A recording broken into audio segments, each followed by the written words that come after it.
नमस्कार, इतना स्वदेश पर आपका स्वागत है। आप देख रहे हैं खरा सौदा। आपके साथ मैं हूं मानसी दवे और मेरे साथ आज हैं अभिषेक और डिम्पी।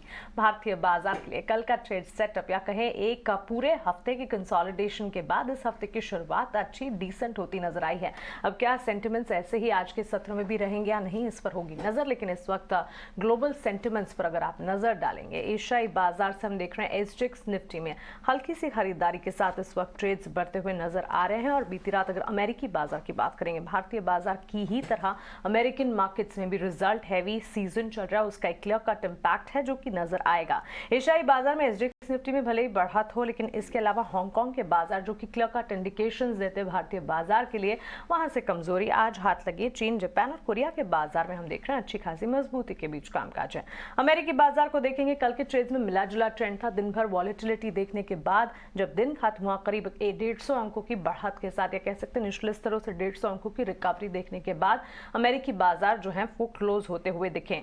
अगर डीप डाइव करेंगे, ग्लोबल सेंटिमेंट्स को देखेंगे, टेक शेयरों से कई सारे नंबर्स आने हैं और साथ ही टेक शेयरों में जो उठापटक देखने को मिली उसका एक क्लियर कट इंडिकेशन और क्लियर कट इंपैक्ट था, जो कि हमने देखा पूरे के पूरे सेंटिमेंट्स को एक तरह से इंपैक्ट कर रहा था। इसके अलावा कच्चे तेल की चाल पर अगर आप नजर डालेंगे, चीन की डिमांड बढ़ने की उम्मीद से हम देख रहे हैं कच्चे तेल में एक रिकवरी का मोड आया। ये सेंटिमेंट भारतीय बाजार के लिए कैसे होंगे, दिन भर उस पर चर्चा जरूर रहेगी। लेकिन ब्रेंट $83 के इर्द गिर्द ही इस वक्त ट्रेड करता हुआ दिख रहा है। इसी तरह के सेंटिमेंट घरेलू कच्चे तेल की चाल पर भी आपको नजर आएंगे। साथ ही अगर आप देखेंगे, फर्स्ट रिपब्लिक बैंक के कमजोर नतीजों के बाद हमने देखा कि स्टॉक जो 20% टूटा। तो बैंक्स, फाइनेंशियल्स और टेक्नोलॉजी काउंटर्स, ठीक भारतीय बाजार की ही तरह अमेरिकी बाजार में भी यही सारी चीजें और यही सारे स्पेसेस हैं जो कि खास तौर से नजर आ रहे हैं। आज नए घरों के यानी कि जो रियल एस्टेट पैक के लिए इकोनॉमिक इंडिकेटिव एक्शन है उसके डेटा आते हुए दिखेंगे और साथ ही कंज्यूमर कॉन्फिडेंस के आंकड़े भी आएंगे। तो ट्रिगर स्पेसिफिक आज का दिन रहेगा, नतीजे हैं ही, इन सारी चीजों पर नजर रहेगी। लेकिन मिले जुले संकेत इस वक्त ग्लोबल सेंटिमेंट्स की तरफ से। आइए घरेलू बाजार की चाल और एफएनओ के अपडेट्स को आगे समझते हैं, उसके बाद स्ट्रैटेजाइज करेंगे आज के मार्केट को। अभिषेक, गुड मॉर्निंग। सेंटिमेंट्स कल तो मजबूत दिख रहे थे घरेलू बाजार से। जी मानसी, ये कह सकते हैं कि देखिए कल हालांकि फर्स्ट हाफ बाजार का था वो रेंज में था, लेकिन सेकंड हाफ में बाजार ने बहुत अच्छी रिकवरी दिखाई। और इस वक्त हम ग्लोबल बाजारों पर नजर शायद नहीं डाल रहे हैं क्योंकि पूरी तरह से डीकपल्ड है। कल हमने डाउ फ्यूचर्स को दिन में नीचे कारोबार करते हुए देखा, लेकिन भारतीय बाजारों में रिकवरी बहुत अच्छी रही और कल हम दिन के ऊपरी स्तरों के आसपास बंद हुए। 17,600 का जो सपोर्ट है बाजार ने उसको बखूबी होल्ड किया और अब बाजार की जो नजर है वो है एक्सपायरी पर, जो कि परसों हम होते हुए देखेंगे। तो जो अहम जो रेजिस्टेंस है वो 17,850 के आसपास का है बाजार के लिए। उसको अगर पार करता है बाजार, तब जाके हम फिर से नई तेजी बनते हुए दिखेंगे। और ऐसे भी अब देखेंगे तो करीब करीब अपने ऑल टाइम हाई से निफ्टी 1000 पॉइंट की दूरी पर रह गया है। तो जो लेवल होगा 18,000 वाला जो नंबर है वो फिर से फोकस में आ गया है। अगर हम बैंक निफ्टी की बात करें तो 42,805 के स्तर पर रेजिस्टेंस है और कल हमने देखा कि बैंक निफ्टी से ही निफ्टी को भी सपोर्ट मिला। आईसीआईसीआई बैंक के जो नतीजे आए थे उसने ना सिर्फ प्राइवेट बैंकों में जोश भरा, बल्कि सरकारी बैंकों में खास तौर से मिड कैप काउंटर्स में हमने बहुत अच्छी बाइंग होती हुई देखी है। अगर हम निफ्टी के सपोर्ट स्तर की बात करें, बैंक निफ्टी के सपोर्ट स्तर की अगर बात करें, तो निफ्टी का जो नया सपोर्ट स्तर हम ये कह सकते हैं कि 17,700 के आसपास है और आज इस बात की पूरी उम्मीद है कि हम 17,800 के आसपास या उसके ऊपर हम ओपनिंग होते हुए देखेंगे। बैंक निफ्टी का जो सपोर्ट है वो शिफ्ट होकर आ गया है 42,500 के आसपास। लेकिन एक जो कंसर्न है वो ये है कि निफ्टी और बैंक निफ्टी का जो औसत से कम रोलओवर है, तो इस पर आज हमारा फोकस रहेगा कि रोलओवर्स किस तरह से होते हुए दिखते हैं। हालांकि अभी एक्सपायरी 2 दिन दूर है तो उसके ज़्यादा चिंता नहीं करनी चाहिए। निफ्टी का जो रोलओवर है अभी 22% है और निफ्टी बैंक की बात करें तो 28% के आसपास के रोलओवर्स हैं। लेकिन निफ्टी और निफ्टी बैंक का जो पीसीआर पुट कॉल रेशियो जो है वो 1 के ऊपर आ गया है। लेकिन आज फिर से कल की तरह ही आज फिर से नतीजों का फोकस होगा। कल हमने इंडसइंड बैंक के नतीजे आते हुए निफ्टी में देखे। इस हफ्ते की अगर हम पूरी बात करें तो निफ्टी के वेटेज का तकरीबन 17% के आसपास का हिस्सा इस हफ्ते नतीजे आ जाएंगे। आज नेस्ले और टाटा कंज्यूमर यानी कि कंजम्पशन वाले जो स्टॉक्स हैं वो आज फोकस में रहेंगे इन नतीजों के चलते।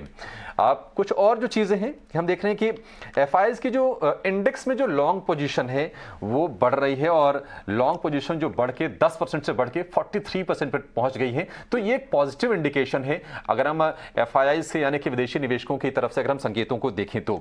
सीमेंट, ऑटो और बैंक। हमने ऑटो स्टॉक्स को चलते हुए देखा है, बैंकिंग में लगातार रौनक हम देख रहे हैं इस पूरे हफ्ते और पिछले हफ्ते के भी कुछ सत्र में, तो वहां से चीजें ठीक हैं। लेकिन मीडिया और फार्मा में रोलओवर कम है। हालांकि हमने फार्मा स्टॉक्स को हमने चलते हुए देखा है और कुछ बढ़िया ट्रिगर बन रहे हैं फार्मा स्टॉक्स के लिए, क्योंकि उनकी कॉस्ट रॉ मटेरियल कम हो रही है, लॉजिस्टिक्स की कॉस्ट कम हो रही है, तो इसके रोलओवर्स पर थोड़ा नजर हमारी रहेगी। लेकिन संकेत अभी फिलहाल यही कह रहे हैं। लेकिन डिम्पी के पास चलेंगे और ये जानेंगे कि एफएनओ से क्या संकेत आ रहे हैं और पूरे अगर हम आज के दिन की बात करें तो आज के लिए क्या अहम है, एफआईआईज की तरफ से, डीआईएस की तरफ से कैसी पोजीशन बनी है और एफएनओ से संकेत कैसे हैं, डिम्पी बताइए।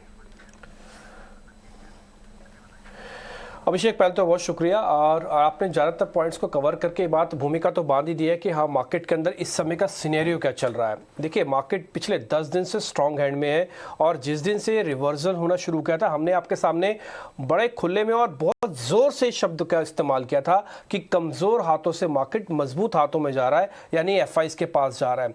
आप रिटेल की पोजीशंस देखेंगे, वो 60% से लॉन्ग पोजीशंस थी, वो कम घटकर वो करीब करीब आ गई है 50%। और अभी आप बता रहे थे कि 10% से एफआईज की पोजीशन 43% हो गई इसी महीने में।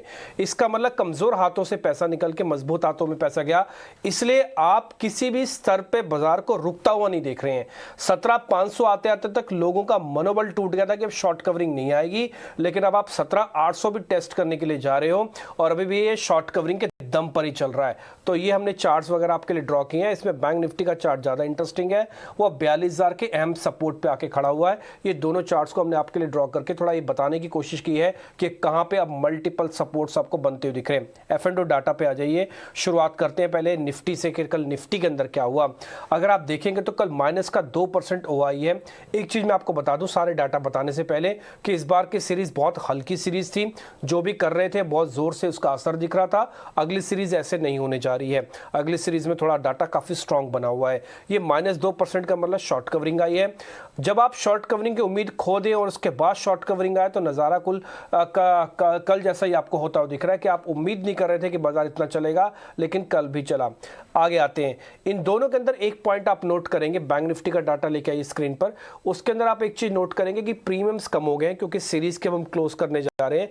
30 पॉइंट्स का प्रीमियम है। अमूमन इस समय तक प्रीमियम होता है 50-60 पॉइंट का, तो एवरेज से करीब आधा चल रहा है अभी तक प्रीमियम। वो इच्छा शक्ति की बात है, क्योंकि शॉर्ट कवरिंग काफी हुई है, बाजार चला हुआ है, इसलिए आगे और चलेगा। इसकी इच्छा मार्केट में थोड़ी कम है, इसलिए वो प्रीमियम थोड़े शेड हो जाते हैं। अदरवाइज प्रीमियम होना ही अपने आप में एक बड़ी बात है। आते हैं बैंक निफ्टी पे, वहां पे भी -2% का आपको डाटा दिख रहा होगा और बढ़त 500 पॉइंट की थी। सिर्फ 2% शॉर्ट कवरिंग होने से 500 पॉइंट बाजार भाग रहा है। आप इसी से अंदाजा लगा सकते हैं बाजार कितना लाइट है और कितनी स्पीड से चलता है। पुट कॉल रेशियो पे आ जाइए।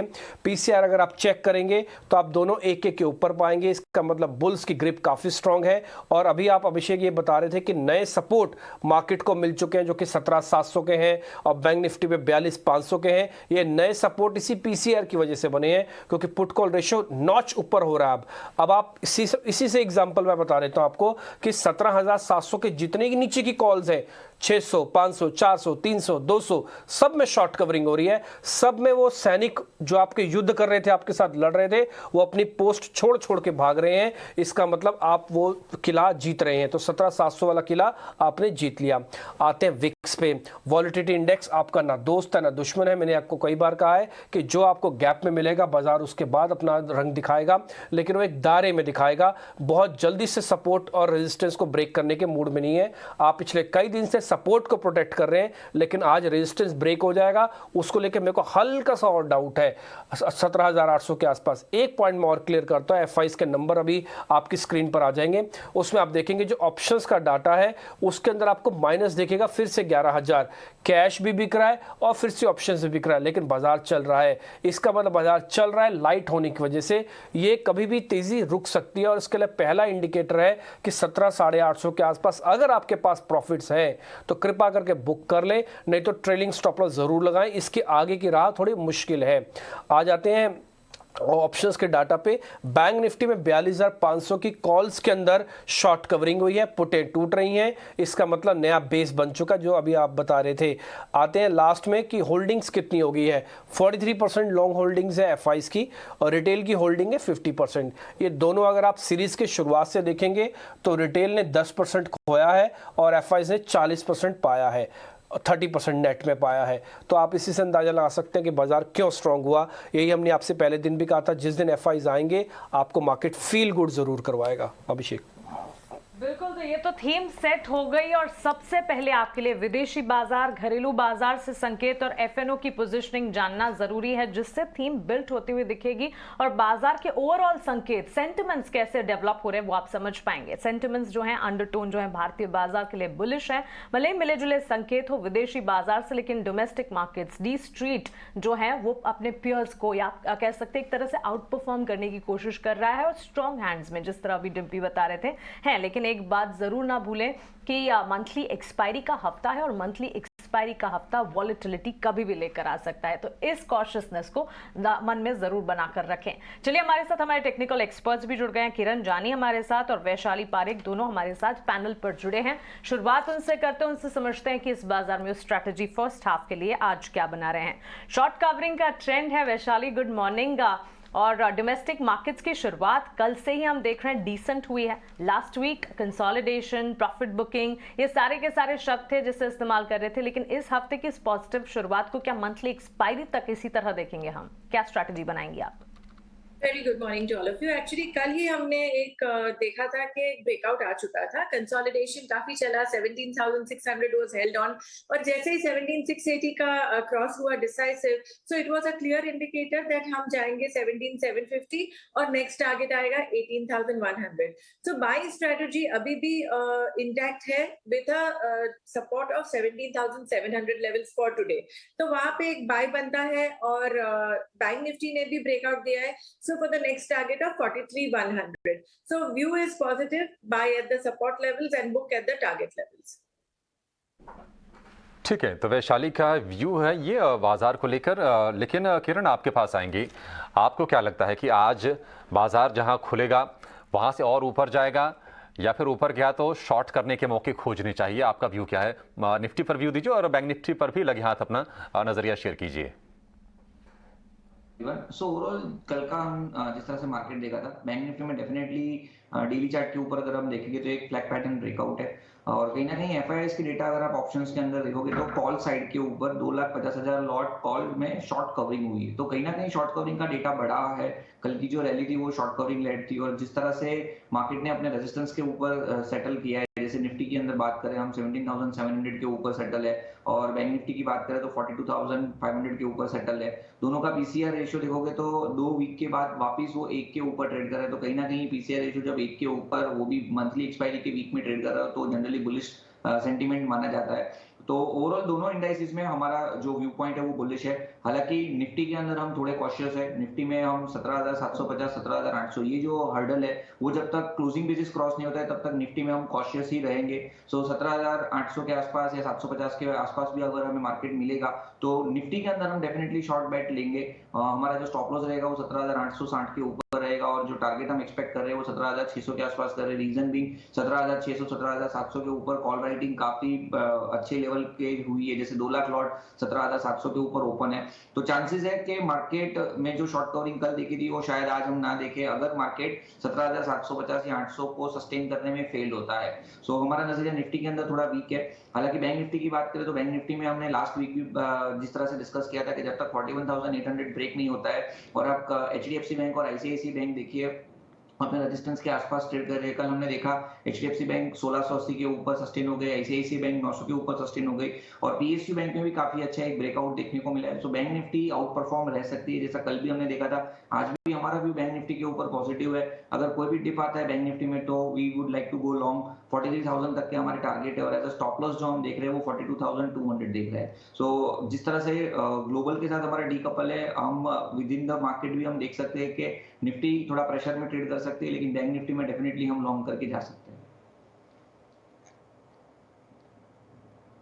फिर इंटरेस्टिंग है, अगर आप निफ्टी पे शॉर्ट हैं, बैंक निफ्टी पे बुलिश है और उसमें भी कंडीशन है 17,850 के आसपास आपको रेजिस्टेंस दिख रहा है। थोड़ी देर पहले यही डाटा के जरिए हम भी आपके सामने बात रख रहे थे कि यहाँ अगर आप प्रॉफिट बुक भी करना चाहें या ट्रेडिंग स्टॉप लॉस भी लगाना चाहें तो ये बुरा सौदा नहीं होगा। लेकिन हाँ, बैंक निफ्टी ज़्यादा जोरदार है, इसलिए 43,000 पहले आने के चांसेस ज़्यादा हैं। आपको स्ट्रेटेजिकली प्ले करना होगा। कल एक समय ऐसा था जब निफ्टी लाल निशान में था और बैंक निफ्टी 200 पॉइंट ऊपर था। खैर, आगे बढ़ते हैं।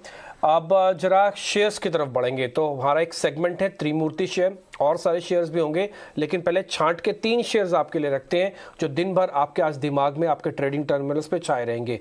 शरद है मेरे सहयोगी, वो आपको बताने वाले हैं। शरद, बताइए आज के त्रिमूर्ति शेयर्स। जी बिल्कुल, सबसे पहले फोकस में रहेगा इप्का लैब्स, और यहाँ पे जो है बोर्ड की मंजूरी दे दी गई है। लगभग 2 करोड़ से ज़्यादा शेयर्स जो यूनिकेम लैब्स में एक्वायर करेंगे। टोटल जो है ऑलमोस्ट 34% स्टेक होने वाला है, और ये एक प्रमोटर से जो है ये बाई करने वाली हैं कंपनी। अब लेकिन देखा जाए तो जो डील है 440 रुपये प्रति शेयर पे होगी, जो टोटल कंसिडरेशन अराउंड 1035 करोड़ का रहेगा। ये जो डील है हालांकि लगभग 3% प्रीमियम पे है, और देखा जाए तो एक ओपन ऑफर भी खुलेगा शेयर होल्डर्स के लिए। इसके अलावा पूना वाला फिनकॉर्प फोकस में रहेगा, और यहाँ पे क्रिस्टल ने जो है अपग्रेड कर दिया ratings long term debt instruments को, अब उसको AAA कैटेगरी में कर दी है। इसका मतलब ये है कि जो कॉस्ट ऑफ फंडिंग होती है वो अब कम हो जाएगी, और अमंग्स द NBFCs एनालिस्ट का मानना है इनका लोएस्ट कॉस्ट ऑफ फंडिंग हो जाएगा। तो इस पे ज़रूर फोकस रखिएगा। और 30 सितंबर 2022 को तो केयर रेटिंग्स ने भी अपग्रेड किया था AAA पे इनके लॉन्ग टर्म डेट इंस्ट्रूमेंट्स पे, तो यहाँ पे एक पॉजिटिव इम्पैक्ट देखने मिल सकता है। तीसरा स्टॉक फोकस में रहेगा अनुपम रसायन, और यहाँ पे रिपोर्ट्स आ रही है कि इनको 400 से 420 करोड़ का एक ऑर्डर मिल सकता है यूएस की एक लीडिंग MNC स्पेशलिटी कंपनी से। अब ये सप्लाई का ऑर्डर रहेगा जहाँ पे एडवांस इंटरमीडिएट्स को जो है सप्लाई किया जाएगा अगले 4 से लेकर 5 साल में फ्लोरिनेशन केमिस्ट्री के सेगमेंट में। तो ज़रूर अनुपम रसायन को भी अपने टारगेट रडार में रखिएगा।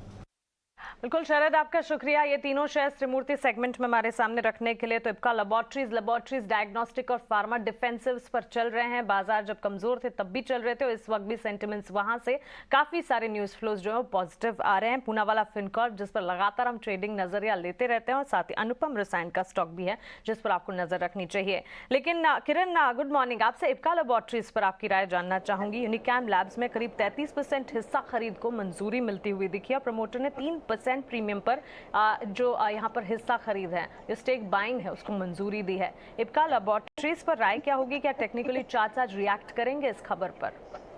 सो ओवरऑल इप्का लेबोरेटरी की हम बात करें तो काफी अच्छा चार्ट पैटर्न हमें देखने को मिल रहा है। जिस तरह से स्टॉक अपने 50 एंड 20 डेज मूविंग एवरेज के ऊपर ट्रेड कर रहा है, हमने देखा कि कल कहीं ना कहीं एक फॉलोअप बाइंग आया, लेकिन लास्ट आवर्स में वो टिक नहीं पाया।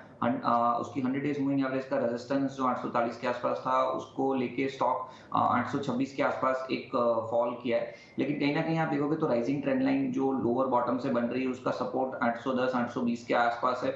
और साथ ही साथ जिस तरह से राउंडिंग बॉटम पैटर्न है, तो कप एंड हैंडल पैटर्न आप अगर देखोगे तो कहीं ना कहीं 820 के पास मल्टीपल सपोर्ट हमें देखने को मिल रहा है। तो हमारे हिसाब से कोई भी डिप आता है 820 810 के आसपास, तो डेफिनेटली इप्का लेबोरेटरी लॉन्ग बन रहा है। ओवरऑल स्टॉप लॉस जो हमें मेंटेन करना है वो 800 के नीचे मेंटेन करना है। ऑलरेडी ये स्टॉक हमने लास्ट वीक में हमारे इन्वेस्टर को दिलवाया है 800 के करीब। सो 800 के नीचे का स्टॉप लॉस आप मेंटेन कीजिए, और जिस तरह के चार्ट पैटर्न है we are at least expecting 900 950 kind of a target in upcoming 1 month. So हमारे लिए तो Ipca laboratory buy on dips है 800 के स्टॉप लॉस के साथ। ठीक है, इप्का लैब को गिरावट पर खरीदना है। अगले एक महीने में 900 से लेकर 950 रुपए तक के टारगेट से किरण सुझा रहे हैं। लेकिन वैशाली, आपसे जरा जानना चाहेंगे पूना वाला फिनकॉर्प के बारे में, क्योंकि ये भी हमारे त्रिमूर्ति स्टॉक्स का हिस्सा है, और इसमें अच्छी खबर यह है कि क्रिस्टल ने लॉन्ग टर्म की जो डेट रेटिंग बढ़ाई है और रेटिंग बढ़ाकर AAA और आउटलुक को स्टेबल किया है। हम देख रहे हैं कि पूना वाला फिनकॉर्प में पिछले महीने भर से लगातार बाइंग है। कल भी ये शेयर जैसे जैसे बाजार रिकवर हुआ, ये भी दिन के ऊपरी स्तरों के आसपास ही बंद हुआ है। आपको लगता है कि जो तेजी का जो मोमेंटम है पिछले महीने भर से, ये अभी कंटिन्यू होगा? अभी फ्रेश बाइंग करने की आप सलाह देंगे इसमें? तो वेल कैलकुलेटेड रिस्क ले सकते हैं, बिकॉज एक्चुअली ये स्टॉक वन वे चला है राइट फ्रॉम 280 लेवल्स टू अभी फिलहाल चल रहा है अराउंड 316 लेवल्स। सो थोड़ा एक 300 का एक डिप तक आ सकता है, but the trend is very positive. एक बार 322 क्रॉस करता है तो और भी तेजी बन सकती है। So well favourable risk reward favourable wise 300 के आसपास लेना बेहतर रहेगा। ठीक है, एक अनुपम रसायन के बारे में पता कर लेते हैं। इसको ऑर्डर मिलने की उम्मीद है और 400 साढ़े 400 करोड़ रुपए के आसपास के ऑर्डर हैं। एक बार आप चेक करेंगे अनुपम रसायन, किरण। सो अनुपम रसायन की अगर हम बात करें तो ओवरऑल एक फ्लैग पैटर्न ब्रेकआउट हमें देखने को मिल रहा है। स्टॉक अपने ऑल टाइम हाई के आसपास ट्रेड कर रहा है। रिसेंटली जो ब्रेकआउट एक 750 के आसपास आया था, वहां से स्टॉक वन साइड आज 1000 प्लस ट्रेड कर रहा है। जिस तरह से वॉल्यूम लास्ट एक वीक में हुए एवरेज 20 दिन के वॉल्यूम के ऊपर हो रहे with high delivery marking, overall इसका जो मोमेंटम इंडिकेटर है वो ओवरबॉट जोन के अंदर है। तो हम फ्रेश खरीदारी करंट मार्केट प्राइस से तो नहीं, लेकिन कोई भी नीचे डिप आता है 1000 तक का तो वहां पे खरीदने की सलाह देंगे। जिनके पास स्टॉक है वो डेफिनेटली 1000 के नीचे का स्टॉप लॉस रख के होल्ड कर सकते हैं। जिस तरह की चार्ट पैटर्न है एटलीस्ट यहाँ से आप 1200 तक के टारगेट एक्सपेक्ट कर सकते हो। तो फ्रेश खरीदारी के लिए मेरे हिसाब से आप वेट कर सकते हो, लेकिन जिनके पास है वो डेफिनेटली होल्ड रखिए 1000 के नीचे का स्टॉप लॉस के साथ। अनुपम रसायन पर भी आपको यहाँ पर नजरिया मिल गया। त्रिमूर्ति सेगमेंट में जो तीनों शेयर्स थे उस पर टेक्निकल आउटलुक हमने हमारे टेक्निकल एक्सपर्ट से लिया। अभी हमारे साथ पूजा जुड़ेंगी थोड़ी देर में और उनसे हम जानेंगे कल बाजार बंद होने के बाद से लेकर जो भी इंपॉर्टेंट नंबर्स आए, निफ्टी, एफएनओ और कैश सेगमेंट की कई सारी कंपनियों के नतीजे आना अब शुरू हो चुके हैं और ये सारे नंबर्स कैसे हैं ये आपके लिए जानना बेहद जरूरी है, क्योंकि इसका एक इम्पैक्ट बाजार खुलने पर इन स्टॉक्स पर देखने को मिलेगा। पूजा से ये सारे के सारे नतीजों के बाद के रिव्यूज जानेंगे, लेकिन उससे पहले हमारे टेक्निकल एक्सपर्ट्स हैं, उनके ट्रेडिंग आइडियाज आज कौन से समझते हैं। वैशाली, शुरुआत आपसे करेंगे। बाजार में इस वक्त सेंटिमेंट्स तो बुलिश होते नजर आ रहे हैं, क्या खरीदारी के ट्रेड्स ही होंगे आपकी लिस्ट से? Definitely lot of opportunities buying तो मिल ही रही है। सो एक सबसे पहले मैं रेकमेंड करूंगी L&T फाइनेंस। L&T फाइनेंस कई दिनों से कंसोलिडेट हो रहा है। Yesterday was one more round of fresh buying seen. So 87 के stop loss के साथ मैं ये buy recommend कर रही हूँ for a trading target of 96-98. दूसरा स्टॉक रहेगा Westlife। वेस्टलाइफ ट्रेंड तो बिल्कुल ठीक ठाक है। कल हमने देखा एक वॉल्यूम भी अच्छा है and it needs a breakout about 755 for further run up. So मेरी सलाह इसमें भी बाय की रहेगी फॉर अ टारगेट ऑफ 755 760 और लंबे समय के लिए जो होल्ड कर सकते हैं तो आगे जाके और भी लंबे टारगेट्स मिल सकते हैं। एंड तीसरा भी मैंने रेकमेंड कर रही हूँ मैं, वो है IDBI बैंक। ओवरऑल कल हमने देखा दैट स्मॉल कैप ये सब small size banks are showing lot of run up. So IDBI technically very well placed 50 के स्टॉप लॉस के साथ 56 to 58 के टारगेट के लिए। ठीक है, तो वैशाली की ये स्टॉक्स IDBI बैंक कल बैंकिंग फ्लेवर में थे और कल हमने IDBI बैंक को भी चलते हुए देखा था। इनफैक्ट मिड कैप में सारे के सारे बैंक ही चल रहे थे। तो यहाँ पर खरीदारी की सलाह L&T फाइनेंस होल्डिंग, इसमें 3% के आसपास की तेजी है और कल हमने फाइनेंस स्टॉक्स में भी अच्छी तेजी बनती हुई देखी है। आज भी वो तेजी कंटिन्यू रहेगी इसकी उम्मीद है। और वेस्टलाइफ फूड वर्ल्ड कल बढ़िया तेजी और कल हमारे कुछ एक्सपर्ट्स ने इसको रेकमेंड भी किया था। वेस्टलाइफ फूड वर्ल्ड को 4.5% की तेजी के साथ कल बंद हुआ था। आज के लिए जो इसमें टारगेट है वो है 755 रुपए का। स्टॉप लॉस आपको 710 रुपए पर लगाकर चलना है। लेकिन किरण, आपके लिस्ट में कौन से स्टॉक्स हैं, आपका कन्विक्शन कहां पर है, क्या खरीदने की सलाह देंगे आप? सो हमारी तरफ से 2 बाई कॉल है। पहला जो बाई कॉल है वो ब्लू स्टार है। जिस तरह से गर्मियों का सीजन आ रहा है और कूलर और एसी की डिमांड बढ़ रही है, सो जो भी इलेक्ट्रॉनिक कंज्यूमर स्टॉक्स है उसमें हम अच्छी खासी खरीदारी नीचे के लेवल से देख रहे हैं। ब्लू स्टार की पर्टिकुलरली अगर हम बात करें तो ओवरऑल जिस तरह से अगस्त 2020 से एक राइजिंग चैनल के अंदर ट्रेड कर रहा है, वो राइजिंग चैनल अभी भी इंटैक्ट है। रिसेंटली हमने देखा था एक गैप अप ओपनिंग 1600 के ऊपर हुआ था, लेकिन वहां वो टिक नहीं पाया और स्टॉक में कहीं ना कहीं 1340 1350 के आसपास मल्टीपल बॉटम बनाया। वहां से स्टॉक ने यही एक राइजिंग ट्रेंड लाइन का सपोर्ट लेकर राउंडिंग बॉटम पैटर्न बनाया, तो काफी अच्छा सेटअप है। ओवरऑल वॉल्यूम के साथ रिसेंट जो एक कंसोलिडेशन फेज था 1500 का उसको क्रॉस किया है, साथ ही साथ मोमेंटम इंडिकेटर भी बुलिश जोन के अंदर है। सो ब्लू स्टार 1515 के आसपास का क्लोजिंग था, हम लॉन्ग करके जाएंगे। 1560 का हमारा टारगेट रहेगा and 1489 as a stop loss हम मेंटेन करेंगे। दूसरा जो स्टॉक है वो कोचिन शिपयार्ड है। हमने देखा था कि कोचिन शिपयार्ड में भी अगस्त जुलाई के आसपास एक ब्रेकआउट आया था 340 के लेवल के आसपास। उसके बाद स्टॉक वन साइड 600 रुपए तक की एक रैली दी। वहां से हमने देखा कि 20-30% काइंड ऑफ करेक्शंस 400 के आसपास वापस ये स्टॉक में बॉटम बना है। तो वहां से ये स्टॉक एक कंसोलिडेशन जोन में था, वो कंसोलिडेशन ब्रेकआउट हुआ है। स्टॉक अपने 50 एंड 200 डेज मूविंग एवरेज के ऊपर ट्रेड कर रहा है। साथ ही साथ मोमेंटम इंडिकेटर में भी हम देख रहे हैं कि अच्छा खासा पॉजिटिवनेस पे ट्रेड कर रहा है। सो ओवरऑल कोचिन शिपयार्ड 502 के आसपास का क्लोजिंग था, हम लॉन्ग करके जाएंगे। 530 का हमारा टारगेट रहेगा and 490 as a stop loss हम मेंटेन करेंगे। तो Cochin Shipyard and Blue Star both are the preferred buy. Interesting है। देखिए आप अलग अलग सेगमेंट की कंपनीज को ढूंढ ढूंढ के हम आपके सामने रख रहे हैं। कोचिन शिपयार्ड, ब्लू स्टार, दोनों का कोई आपस में लेना देना नहीं है, लेकिन ये लिस्ट में आ गया। इसी तरह से अगर आप दूसरे कॉल्स भी देखेंगे जो हमको मिल रही हैं, वो सारी की सारी बेहतर है और डाइवर्सिफाइड है, तो आपके लिए काफ़ी बेहतर है। खैर नंबर्स भी आए और कल बाजार होने के बाद नंबर्स किसके अच्छे, किसके ख़राब, किसके ठीक ठीक नंबर हैं, ये बताने के लिए पूजा हमारे साथ जुड़ चुके हैं। पूजा बताइएगा। जी कल वायदा बाजार से काफ़ी सारे मिड कैप कंपनियों के नतीजे आए हैं। आपके सामने एक एक करके रखते हैं। पहले तो परसिस्टेंट सिस्टम्स, यहाँ पर नतीजे अनुमान के मुताबिक ही देखने को मिले। आय में 4% की बढ़त आई, मार्जिन 15.4% से बढ़कर मार्जिन सपाट रहे। एबिट मार्जिन अगर एबिट की बात करेंगे तो वहाँ पर 4% की ग्रोथ आई और मुनाफा 6% बढ़ा कंपनी का। महिंद्रा लॉजिस्टिक्स के नतीजे काफ़ी मिले जुले थे। मुनाफे से घाटे में आ चुकी है कंपनी, लेकिन आय और मार्जिन देखेंगे तो वहां पर नंबर्स अच्छे नजर आ रहे हैं। आय में करीब 17% की बढ़त और कामकाजी मुनाफा भी जो है वो भी 17% से बढ़ा है कंपनी का। इसके अलावा IIFL सिक्योरिटीज के नंबर्स काफी स्ट्रॉन्ग नजर आ रहे हैं। मुनाफा 9% से बढ़ा और आय में भी करीब 16% की बढ़त कंपनी ने दर्ज की है। टाटा टेली सर्विसेज के नतीजे कमजोर नजर आ रहे हैं। आय सपाट है।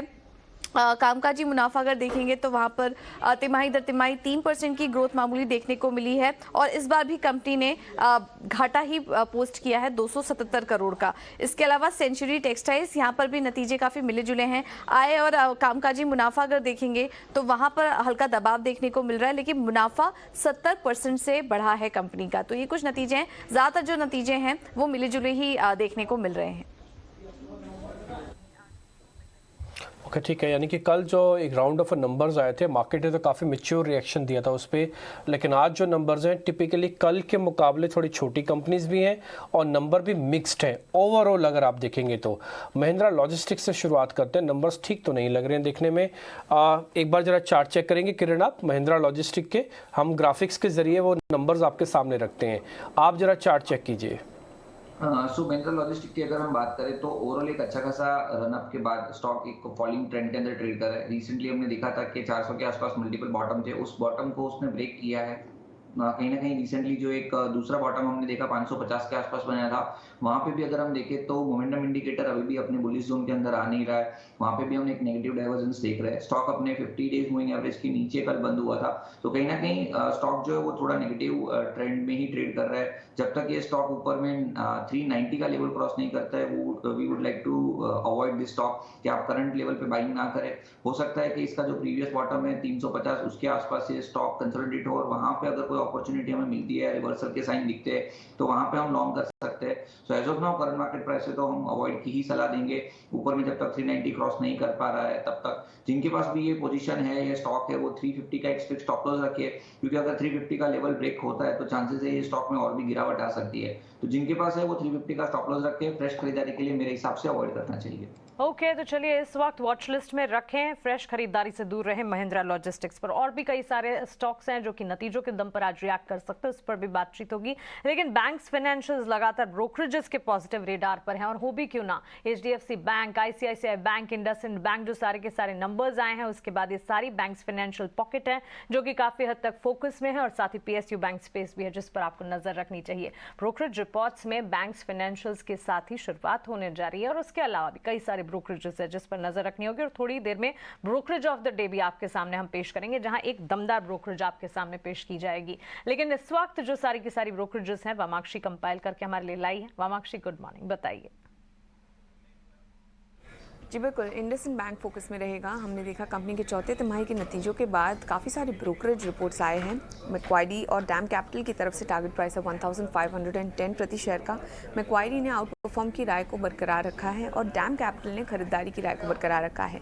JP मॉर्गन की तरफ से न्यूट्रल की राय आ रही है टारगेट प्राइस 1060 के साथ। तो लार्जली अगर हम देखें ब्रोकरेजेस पॉजिटिव नजर आ रहे हैं। मैक्वायरी का कहना है कि FY23 को काफ़ी मजबूत एंड नज़र आया है इंडसइंड बैंक के लिए, अब वो सस्टेन हो सकता है। In fact granular retail growth important है FY24 से 26 के प्लानिंग फेज के लिए। JP मॉर्गन का कहना है कि काफ़ी मजबूत ग्रोथ नज़र आई थी, मगर एसेट क्वालिटी में थोड़ी ब्लिप्स नज़र आ रहे हैं। Core core PPOP growth largely loan growth से ड्रिवन होंगे और इनफैक्ट उनका कहना है कि रिपोर्टेड एनआईएम स्टेबल थे क्वार्टर ऑन क्वार्टर बेसिस पर और स्लिपेजेस आगे चलते हुए मॉडरेट हो सकते हैं। डैम कैपिटल का कहना है कि बैंक अब उनके प्रोडक्ट प्रपोजिशन को सुधारने पर लगे हैं और इनफैक्ट वो एक्सपेक्ट कर रहे हैं 20% अर्निंग्स ग्रोथ FY24 से लेकर FY25 तक लोअर क्रेडिट कॉस्ट के चलते। तो लार्जली अगर हम देखें सारे ही ब्रोकरेज पॉजिटिव नजर आ रहे हैं इंडसइंड बैंक पर। ठीक है, शुक्रिया वामाक्षी। तो जो ब्रोकरेजेस हैं उनका व्यू पॉजिटिव है और डैम कैपिटल और मैक्वारी का जो टारगेट है वो बिल्कुल सेम है, 1510 रुपए का। स्लिपेजेस यानी कि जो नए एनपीएज है उसको लेके थोड़े से कंसर्न से, अदरवाइज चीज़ें ठीक ठाक हैं इंडसइंड बैंक के लिए। और हमने कल थोड़ा सा देखा था कि कमजोरी के साथ बंद हुआ था शेयर, नतीजों के बाद 1.25% के आसपास की नरमी थी, लेकिन आउट परफॉर्म की रेटिंग मैक्वारी की कायम है और डैम कैपिटल ने अपनी बाय की जो रेटिंग है उसको बरकरार रखा है। लेकिन इंडसइंड बैंक को लेकर एक बड़ी खबर आ रही है, वो ये कि बैंक जो है इंश्योरेंस, ब्रोकिंग समेत और भी कई सारे कारोबार में उतरने की तैयारी कर रहा है। ईटीनॉ स्वदेश को सूत्रों के हवाले से ये एक्सक्लूसिव जानकारी मिली है कि बैंक जल्द ही आरबीआई, IRDAI और अन्य रेगुलेटर के पास लाइसेंस के लिए अर्जी देगा। ज्यादा जानकारी के साथ हमारे सहयोगी अंकुर मिश्रा हमारे साथ जुड़ गए हैं। अंकुर, बताइए क्या जानकारी है आपके पास? जी हाँ, इंडसइंड बैंक सिर्फ बैंकिंग तक सीमित नहीं रहना चाहता है। हमें जो जानकारी मिली है उसके मुताबिक bank mutual fund business, insurance business, यहाँ तक कि ब्रोकिंग बिजनेस में भी जाना चाहता है। इन सारे बिजनेसेस के लिए आपको एक लाइसेंस के लिए अप्लाई करना पड़ता है, जो कि प्रक्रिया यहाँ पर बैंक थोड़े ही दिन में शुरू करेगा। हमें जो जानकारी मिली है उसके मुताबिक बैंक थोड़े ही दिनों में सबसे पहली application reserve bank of India में देगा और बाकी जो रेगुलेटर्स हैं जैसे सेबी है, IRDAI है, वहाँ पर भी धीरे धीरे एप्लीकेशन शुरू हो जाएंगी लाइसेंस को अप्लाई करने के लिए। बैंक का एक और मेगा प्लान है कि जो डिजिटल बैंक है उसको लॉन्च किया जाए, उसका नाम होगा इंडी। यहाँ पर बैंक आगे जाकर कोशिश ये करेगा कि ये जो सारे लाइसेंसेस अप्लाई कर रहा है, ये जो सारे नए बिजनेसेस में जाना चाहता है, वो इस डिजिटल प्लेटफॉर्म को पूरी तरीके से यूटिलाइज करे इन सारे बिजनेसेस के लिए, क्योंकि बैंक का मानना है कि उसका जो करंट स्ट्रक्चर है वो इस रणनीति को सपोर्ट करेगा जो अलग अलग बिजनेसेस में वो वेंचर करना चाहता है। हालांकि ये पूरा जो नतीजा जैसा निकलता है एप्लीकेशन के बाद, किस तरीके से रेगुलेटर से अप्रूवल मिलता है, इसमें कुछ साल जरूर लग सकते हैं, लेकिन डेफिनेटली इंडसइंड बैंक सिर्फ बैंकिंग नहीं करना चाहता, वो इसके अलावा भी बाकी बिजनेसेस में वेंचर करना चाहता है।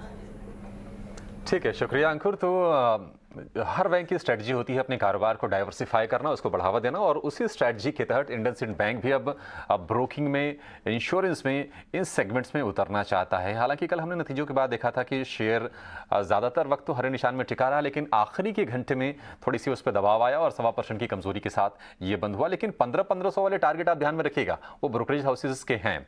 लेकिन अब अपने एक दिग्गज फंडामेंटल एक्सपर्ट BNP पारिवार के विनोद मोदी को शो में शामिल करेंगे। विनोद, बहुत शुक्रिया आपका समय देने के लिए। स्वागत है आपके ईटीनॉ स्वदेश पर। शुरुआत इंडसइंड बैंक से ही कर लेते हैं। प्रॉफिट में हमने 50% के आसपास का जंप देखा और आज जो ब्रोकरेजेस की कमेंट्री है वो भी पॉजिटिव लग रही है। जो गिरावट थोड़ी बहुत आएगी मान लीजिए शेयर में, अगर वो कंटिन्यू होती है, आपको लगता है क्या एंट्री का मौका हो सकता है? Good morning. डेफिनेटली नंबर अपेक्षा से बेहतर रहे हैं। अगर देखें तो 1.9% आ रहे हुए काफी इम्प्रेसिव दिख रहा है। इनके जो जिस हिसाब से लोन बुक ग्रो हुए 21%, डिपॉजिट ग्रोथ जो उसका कंसर्न रहा है वो भी अच्छे खासा पेस में ग्रो हुए। तो overall in terms of operational profitability में बोलूँ तो काफी अच्छा परफॉर्म किया है। बट अगर मैं दूसरे संदर्भ में बात करूँ, खासकर एसेट क्वालिटी, तो अनलाइक अदर बैंक्स जहाँ जो मैंने अभी तक जो HDFC देखे, ICICI बैंक है, अगर उनसे कंपेयर करूं तो ये अकेला बैंक है जिसने सीक्वेंशियली जिनका आप कह सकते हैं स्लिपेजेस बढ़ा है। एट द सेम टाइम अगर मैं इनका ग्रॉस एनपीए देखूं, खासकर जो इनका जो की क्षेत्र है माइक्रो फाइनेंस, उसमें भी ग्रॉस एनपीए बढ़ करके 4.32% हो गया। तो वो थोड़ा एक कंसर्न वाली बात है। एंड गोइंग फॉरवर्ड आने वाले क्वार्टर्स में जैसे कि हमें हम जैसे हम कह सकते हैं कि अभी मोस्ट ऑफ द जो ये जो रेपो रेट हाइक था वो रीप्राइस हो चुके हैं। यहाँ से अगर आप आईसीआईसीआई बैंक के भी कमेंट्री सुने या दूसरे बैंक से भी कमेंट्री सुने तो क्लियर कट इंडिकेशन है कि यहाँ से जो नीम का कॉम्प्रेशन है वो उसके चांसेस काफी ज्यादा है आने वाले क्वार्टर्स में। तो अभी ये पर्टिकुलर इस केस में इंडसइंड का केस में, चूंकि इंडसइंड का अगर देखें गाइडेंस नीम का संदर्भ में काफी बेहतर रहा, वो बोलते हैं कि हम मेंटेन करेंगे और ये इससे बेहतर भी नीम देंगे, तो वो एक चीज होगी जो हमें वॉच आउट करना है। एट द सेम टाइम जैसे मैंने बोला कि इसका माइक्रो फाइनेंस बुक कैसे पैन आउट करेगा वो भी हमें देखना चाहिए, खासकर ओवरऑल एसेट क्वालिटी की बात करें। ओवरऑल अगर वैल्यूएशंस की बात करें तो 1.4 1.5x FY22 price to books काफी अट्रैक्टिव लगता है। लेकिन अगर उसी केस में मैं दूसरे बैंक्स की भी देखूं, कंपनी लाइक एक्सिस बैंक, वो अवेलेबल है 1.6 to 1.7 1 year forward price to book में। तो मैं अभी भी कहूंगा मैं दूसरे बैंक को देखूंगा, क्योंकि कहा जाता है ना कि एक बार का जला छाछ भी फूक फूक के पीता है। तो वही केस मेरे साथ अभी ये इंडसइंड बैंक में है। तो मैं इंडसइंड बैंक में मुझे लगता है मुझे थोड़ा सा और खासकर इसका एसेट क्वालिटी के संदर्भ में 1-2 क्वार्टर आने वाले मैं महीनों में और मैं वॉच आउट करना चाहूंगा। तो डेफिनेटली रिजल्ट काफी अच्छा रहा है, तो बट मैं अभी भी इन्वेस्टमेंट पॉइंट ऑफ व्यू से मैं उतना हमारा नजरिया सकारात्मक नहीं रहेगी। तो स्टॉक वैल्यूएशन वाइज काफी अट्रैक्टिव लगता है। ये सिर्फ बात ह्यूमन तक सीमित नहीं है, बल्कि शेयर तक भी सीमित है कि आपकी अच्छाई और आपकी बुराई आपके साथ साथ चलती है। इंडसइंड बैंक इससे बेहतर नंबर क्या लेके आ सकता है, लेकिन इसका जो पास्ट हिस्ट्री है उसको देख के लोगों को कई बार ट्रस्ट नहीं हो पाता। अच्छे नंबर आने पर भी शेयर को 13 रुपये तोड़ दिया जाता है, जबकि उसी समय ही निफ्टी और bank Nifty all time high की क्लोजिंग दे रहे थे, लेकिन उसी समय ही बैंक निफ्टी के नंबर आने के बाद ये 13 रुपये टूटा। इसलिए विनोद मोदी जो कह रहे हैं कि दूध का जला छाछ भी फूक फूक के पीता है, कुछ हद तक इंडसइंड बैंक को और मेहनत करनी पड़ेगी नंबर्स को लेकर, ताकि कॉन्फिडेंस जीता जा पाए। अच्छे नंबर आने के बाद भी कॉन्फिडेंस जीता जा पाए। और ये मैनेजमेंट के कुछ कॉन्फ्रेंसेस कॉल्स के पॉइंट हैं जो हमने आपके सामने रखे हैं। खैर आगे बढ़ते हैं, एक सवाल और है मेरे पास, वो है औरोबिंदो फार्मा को लेकर। ये इस बार के ना क्वार्टर का सबसे इंटरेस्टिंग शेयर है, बल्कि कई क्वार्टर्स का इंटरेस्टिंग शेयर बन सकता है। एक बार वैशाली आपसे मेरे को पता करना है, इसके प्रमोटर ने ना 38 लाख शेयर गिरवी रख दिए हैं, ये उनका निजी मामला भी हो सकता है। क्या शेयर के चार्ट को देख के ऐसा लगता है कि इसकी जो बेस बन रहा है उसमें कोई डिफेक्ट, उसमें कोई क्रैक आने के चांसेस हैं? तो टेक्निकली देखा जाए तो बहुत ही रन अप आ चुका है, ओवरबॉट में भी है। सो आई वुड से बट फिलहाल ट्रेंड में कुछ डैमेज नहीं है। बट अगर ये लेवल 570 लेवल्स टूटते हैं डिसाइसिवली, सो देन ये स्टॉक में करेक्टिव मूव आ सकता है। सो उसी अनुसार ट्रेडर्स को स्ट्रेटेजी बनानी चाहिए। 570 के नीचे वीकनेस आ सकती है, तब तक ये स्टॉक बुलिश में है। ठीक है, एक और है महिंद्रा लाइफ स्पेस। एक बार किरण आप इस शेयर को जरा चेक करेंगे, टेक्निकली खोलिए, जब तक मैं खबर बता देता हूँ। मुंबई के मलाड इलाके में रीडेवलपमेंट प्रोजेक्ट इनको मिला और प्रोजेक्ट करीब 850 करोड़ रुपए का है। अमूमन ये एरिया जो है अपने आप में इसमें काफ़ी अच्छे मार्जिन्स रहते हैं, और एक कंपनी जैसी 500-800 करोड़ रुपए का प्रोजेक्ट लेती है तो उसका बैलेंस शीट पे इम्पैक्ट ज़रूर आता है आने वाले दिनों में। एक बार महिंद्रा लाइफ स्पेस आप चेक करेंगे, अच्छी कंपनी है महिंद्रा ग्रुप की, बट ज़्यादा फोकस में नहीं रहती है। एक बार जरा आप चेक करें किरण, क्या करना चाहिए? खबर पॉजिटिव है। सो ओवरऑल अगर महिंद्रा लाइफ स्पेस की अगर हम बात करें तो स्टॉक प्राइस 550 के आसपास एक टॉप बनाया, उसके बाद से हम देख रहे हैं कि कंटिन्यूसली एक फॉलिंग ट्रेंड के अंदर ट्रेड कर रही है। कहीं ना कहीं वो फॉलिंग ट्रेंड लाइन का एक ब्रेकआउट हमें देखने को मिल रहा है। दूसरी तरफ स्टॉक्स में 320 के आसपास जो एक बॉटम बना था, वहां से positive multiple positive candlesticks pattern के साथ स्टॉक ऊपर 370 के आसपास ट्रेड कर रहा है, जहां अपनी सभी मूवमेंट जो मूविंग एवरेज है उसके ऊपर ट्रेड कर रहा है। तो अब यहाँ पे एक फ्लैग पैटर्न ब्रेकआउट भी हमें देखने को मिल रहा है लोअर टाइम फ्रेम के अंदर, और अगर आप लार्जर टाइम फ्रेम में देखो तो कप एंड हैंडल पैटर्न है। सो ओवरऑल सेटअप काफी स्ट्रॉन्ग है मेरे हिसाब से। करंट मार्केट प्राइस से या कोई भी डिप आता है 360 तक तो लॉन्ग करके जाना चाहिए। ओवरऑल स्टॉप लॉस जो रखना है वो 350 के नीचे का स्टॉप लॉस रखना है, और जिस तरह का चार्ट पैटर्न है एटलीस्ट आप यहाँ से 420-430 तक के लेवल्स महिंद्रा लाइफ स्पेस में एक्सपेक्ट कर सकते हो। तो मेरे हिसाब से डेफिनेटली ये स्टॉक में लॉन्ग करके जा सकते हैं। ठीक है, वैशाली, पर्सिस्टेंट सिस्टम पर एक बार आपका नजरिया मैं जानना चाहूंगी, क्योंकि जब टीसीएस इन्फोसिस के नतीजे आए, कमजोर सेंटिमेंट्स डेवलप हुए, तब हम लगातार ये बता भी रहे थे कि सारे के सारे आईटी से जुड़े स्टॉक्स को एक ब्रश से ही पेंट ना करें, मिड कैप आईटी में मौके बनते दिखेंगे। और पर्सिस्टेंट ने ये पर्सिस्टेंटली प्रूव भी किया है।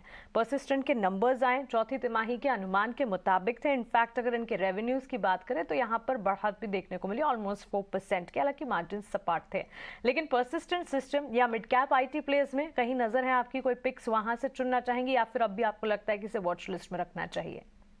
नहीं, you are definitely right. Actually Persistent has been outperforming. देखा जाए तो आईटी पैक में पर्सिस्टेंट का ट्रेंड सबसे अच्छा रहा है। बट द डे इन्फोसिस का रिजल्ट आया, एक स्पाइक आके मेरा व्यू चेंज कर डाला। But now once again it is back on track. So I would say 4000 के support, in fact on near term basis 4200 के सपोर्ट के साथ ये जरूर खरीदा जाए, बिकॉज सिंस मैं देख रही हूँ वीकली चार्ट, मंथली चार्ट सब इंटैक्ट है। तो मेरा व्यू ये है कि अभी भी बाय करना चाहिए विद 4200 एज स्टॉप लॉस। और एक बार ये स्टॉक 4600 4800 के ऊपर सस्टेन करे तो I think it will be ready for a target of 5000 to 5500। With conviction 4800 के ऊपर 5000 तक के लक्ष्य भी पर्सिस्टेंट में नजर आ सकते हैं। इन स्तरों पर भी एक बार बाइंग इनिशिएट की जा सकती है। एग्जिस्टिंग पोजीशंस बिल्कुल इसे इंटैक्ट रखें। विनोद, एक थीम, एक स्पेस है। अब तक तो बैंक्स, फाइनेंशियल्स और आईटी के नतीजे आ रहे थे, लेकिन अब ऑटोमोबाइल सेक्टर है जो कि फोकस में रहेगा। इनफैक्ट बजाज ऑटो के नंबर्स भी आने वाले हैं। और कल के सेशन को अगर याद करें, ऑटो एंसिलरी स्टॉक्स में काफी अच्छा एक्शन देखने को मिला था, चाहे फिर वो बेरिंग हो, टायर स्पेस हो। ऑटो सेक्टर में जिस तरह से हमने देखा है ओवर दी मंथ्स, ऑटो बिक्री के डेटा जैसे आते हुए दिखे हैं, कमर्शियल व्हीकल, पैसेंजर व्हीकल में जिस तरह के ट्रेंड्स डेवलप हुए हैं, इसका एक सीधा असर है जो कि ऑटो एंसिलरी पर भी पड़ रहा है। FIEM Industries, NRB bearing, Schaeffler, ये सारे के सारे स्टॉक्स कल अच्छा खासा रिएक्ट भी कर रहे थे। ऑटो और ऑटो एंसिलरी पर किस तरह के नजरिए, किस तरह की स्ट्रैटेजी बनाई जाए, और पोर्टफोलियो में अगर फंडामेंटल लिहाज से इनका समावेश करना है तो कौन से स्पेस, कौन से स्टॉक्स को रखा जाए? ऑटो स्पेस में अगर ओवरऑल देखें तो आई मीन पिछले कुछ महीनों से जो तेजी दिख रही है, हमें लग रहा है, हमारा मानना है कि ये एक लॉन्ग टर्म की स्ट्रक्चरल तेजी हमें देखने को मिल रहा है, ताकि ये बहुत समय तक अंडर परफॉर्म ओवरऑल स्पेस किया। ओईएम की खासकर बात करें तो ओईएम सेगमेंट में देखें, खासकर सीवी और पीवी में डबल डिजिट वॉल्यूम ग्रोथ रहा है। FY23 काफी इंप्रेसिव रहा है दोनों segment. At the same time two wheelers में देखें तो टू व्हीलर में भी पिछले कुछ महीनों से वॉल्यूम अच्छी खासी देखने को आ रही है। बट अगेन टू व्हीलर्स में चूंकि मॉनसून की प्रवृत्ति कैसी होगी आने वाले महीने में, उस पर बहुत चीज डिपेंड करता है। रूरल कंजम्पशन कैसे इंप्रूव होगा वो भी डिपेंड करता है। बट कुल मिलाकर अगर मैं बात करूं तो कमर्शियल सेगमेंट एक ऐसा स्पेस है, सीवी सेगमेंट, जहां पे हमारा व्यू काफी पॉजिटिव है। At the same time PV में भी काफी पॉजिटिव है।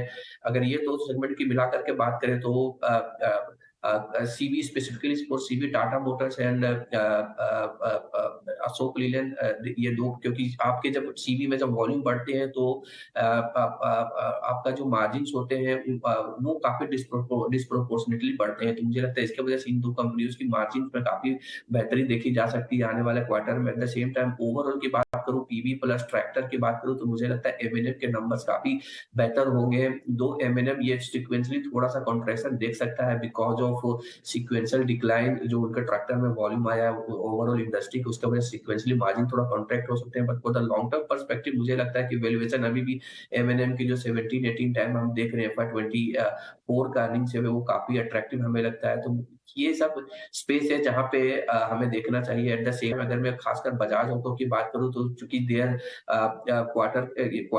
मार्च क्वार्टर का बिगिनिंग में थोड़ा कंसर्न था कि एक्सपोर्ट वॉल्यूम अच्छा नहीं हो रहा है कंपनी का, तो हमें लगता है कि जिसके वजह से इस क्वार्टर में थोड़ा इम्पैक्ट देखने को मिल सकता है। But overall despite the fact domestic volume उनके लिए है काफी बेहतर रहा है, और यहाँ से अगर थोड़ा सा भी एक्सपोर्ट में थोड़ा ट्रैक्शन दिखेगा तो मुझे लगता है कि बजाज ऑटो चूंकि वैल्यूएशन वाइज अभी भी वो कंफर्टेबल है 16 to 17x, मुझे लगता है तो एक्सपोर्ट में अगर थोड़ा सा क्लैरिटी आती है तो ये स्टॉक भी काफी बेहतर कर सकता है। Overall for 2 to 3 year time perspective मुझे लगता है overall OEM should do well. And at the same time अगर मैं ऑटो एंसिलरी की बात करूं तो चूंकि ऑटो एंसिलरी अंडर परफॉर्म की है compare to OEM over last 5 to 6 month, लेकिन अभी यहाँ से जैसे मैंने कहा कि ओईएम का वॉल्यूम्स काफी अच्छे खासे दिखाई देने मिले रहेंगे, और तो मुझे लगता है ऑटो इसलिए स्पेस ऐसा स्पेस होगा जो बिगर बेनिफिशियरी बन के उभरेंगे, क्योंकि जिस हिसाब से ईवी का भी जो कल्चर इवॉल्व हो रहा है, ईवी के कारण इनके जो ओवरऑल कंटेंट पर व्हीकल जो हुआ substantially for most of the company improve हो गया, चाहे वो साफलर हो, चाहे वो अब दूसरे कंपनी हो, तो ये स्पेस में भी हमें लगता है। जी ठीक है, तो ऑटो स्टॉक्स पर ये विनोद की राय, लेकिन जरा उन स्टॉक्स पर बातचीत कर लेते हैं मानसी, जहां पर कल एक्शन ज्यादा था, क्योंकि लोग जानना चाहते हैं कि आज करना क्या है। HDFC लाइफ कल का सुपरस्टार था, करीब 6 से 7% के आसपास की तेजी हमने देखी, क्योंकि RBI से HDFC बैंक के इन्वेस्टमेंट को लेकर राहत मिली थी, उनके स्टेक को लेकर राहत मिली थी, और उसके बाद हमने शेयर में 6-7% के आसपास की तेजी देखी। वैशाली जी, आपसे जानना चाहेंगे, क्योंकि स्टॉक ये चला हुआ है, कल एक दिन की तेजी नहीं थी, उसके पहले भी शेयर चल रहा था, लेकिन क्या आपको लगता है कि जो तेजी जो बनी हुई है, जो स्ट्रेंथ है शेयर में, आज भी कंटिन्यू करें, और जिनकी लॉन्ग की पोजीशन है क्या वो बरकरार रखें अभी इसमें? 200 डे मूविंग एवरेज के ऊपर होल्ड कर रहा है। सो 530 के स्टॉप लॉस के साथ मेरे ख्याल से ये स्टॉक अभी भी ऊपर जा सकता है टुवर्ड्स 560 570। लाइफ को लेकर ये व्यू, लेकिन टाटा कंज्यूमर के आज नतीजे आएंगे, आज नेस्ले के भी नतीजे आएंगे, और टाटा कंज्यूमर में हमने कल देखी थी कि 4.5% के आसपास की एक बढ़िया तेजी बनी थी, लेकिन नतीजों में क्या कुछ बहुत तोड़फोड़ कुछ आने वाला है? क्या नतीजे जबरदस्त रहेंगे? वॉल्यूम ग्रोथ के मोर्चे पर प्रदर्शन क्या अच्छा हो जाएगा? ये बताने के लिए विन्नी मोतीवाला हमारी सहयोगी हमारे साथ जुड़ गई हैं। विन्नी, पहले आप बताइए टाटा कंज्यूमर को लेकर क्या उम्मीदें हैं?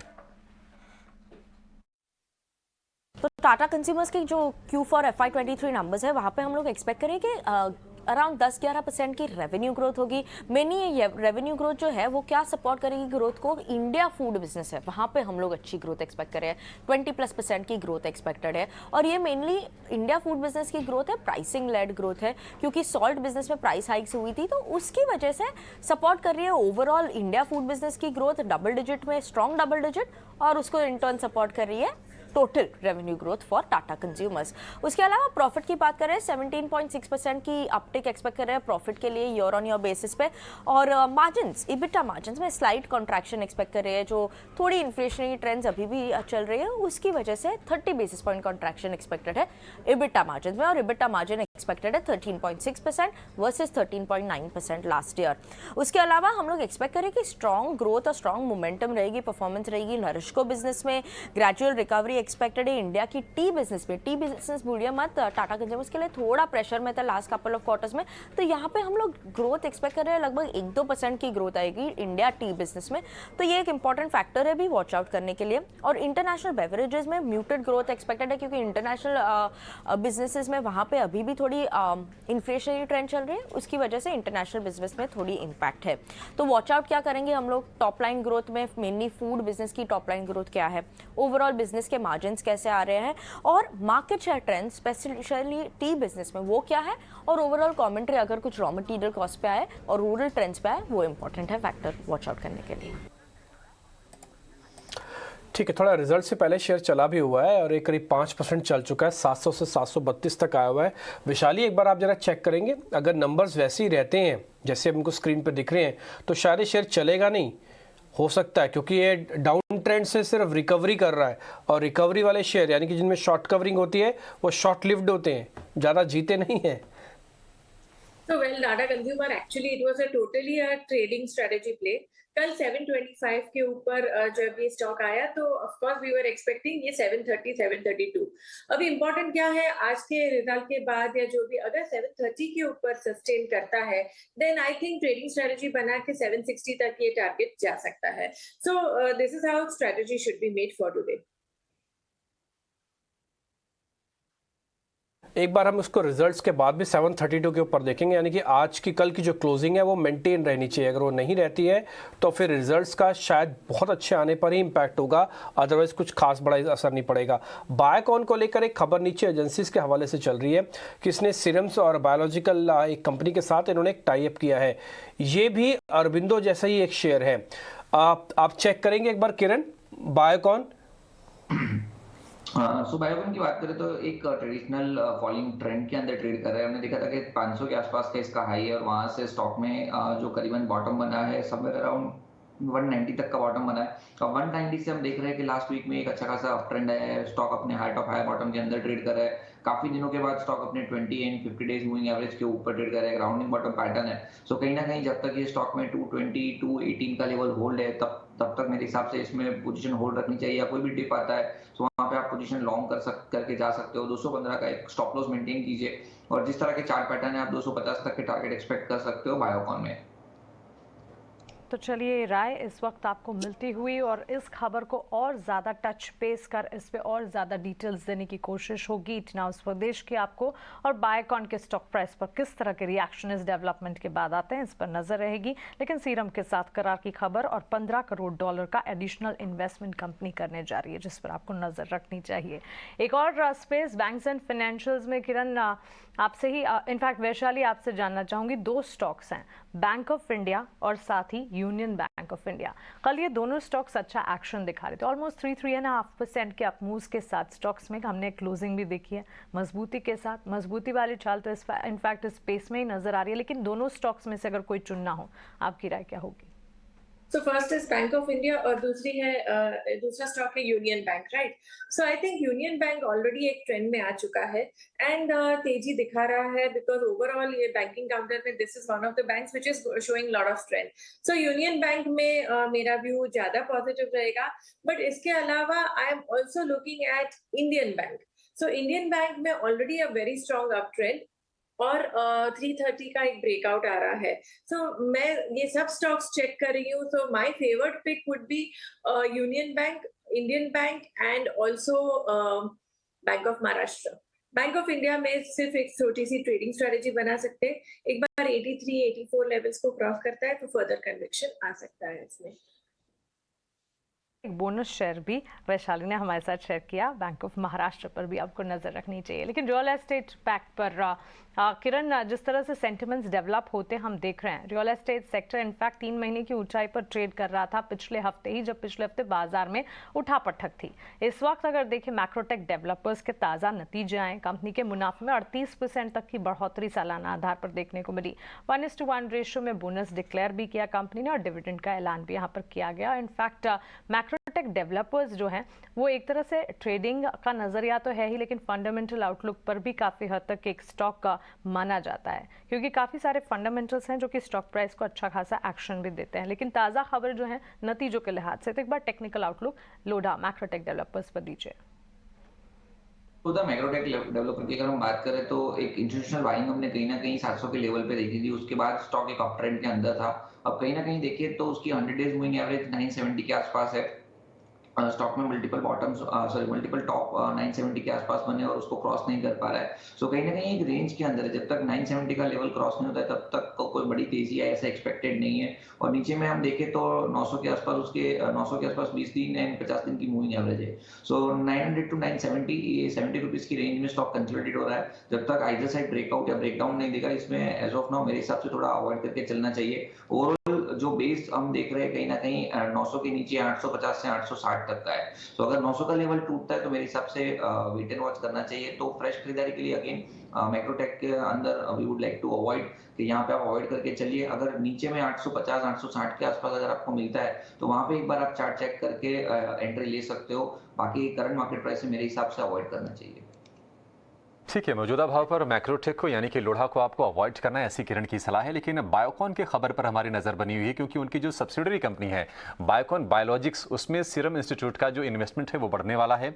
इस खबर का क्या असर होगा, इस इक्विटी इन्वेस्टमेंट के रिस्ट्रक्चरिंग का कंपनी पर क्या प्रभाव पड़ेगा और बायोकॉन को इससे किस तरह के फायदे होने वाले हैं, इस पर हम बायोकॉन की CMD किरण मजुमदार शॉ से थोड़ी देर में चर्चा भी करेंगी। थोड़ी देर में बायोकॉन के स्टॉक पर भी राय लेंगे, मैनेजमेंट से भी बातचीत करेंगे। किरण मजुमदार शॉ को जोड़ने की कोशिश कर रहे हैं। लेकिन वैशाली, आपसे जानना चाहेंगे, कल हमने देखा था कि सन फार्मा को लेकर एक थोड़ी सी नेगेटिव खबर थी और पूरे फार्मा पैक में हमने प्रॉफिट टेकिंग आते हुए देखी कल।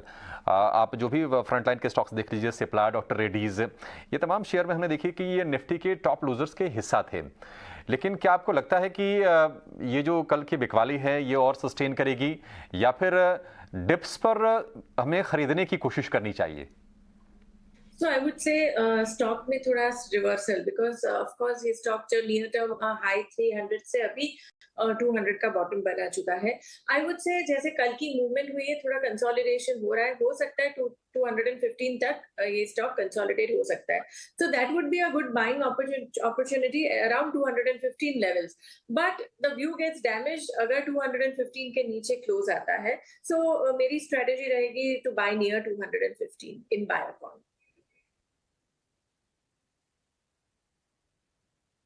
पर राय, लेकिन हमने विनी से टाटा कंज्यूमर के नतीजों पर बातचीत तो की कि नतीजे कैसे आएंगे, लेकिन नेस्ले के नतीजे आज फोकस में रहेंगे। एक बार ये भी समझ लेते हैं कि नेस्ले से क्या उम्मीदें हैं।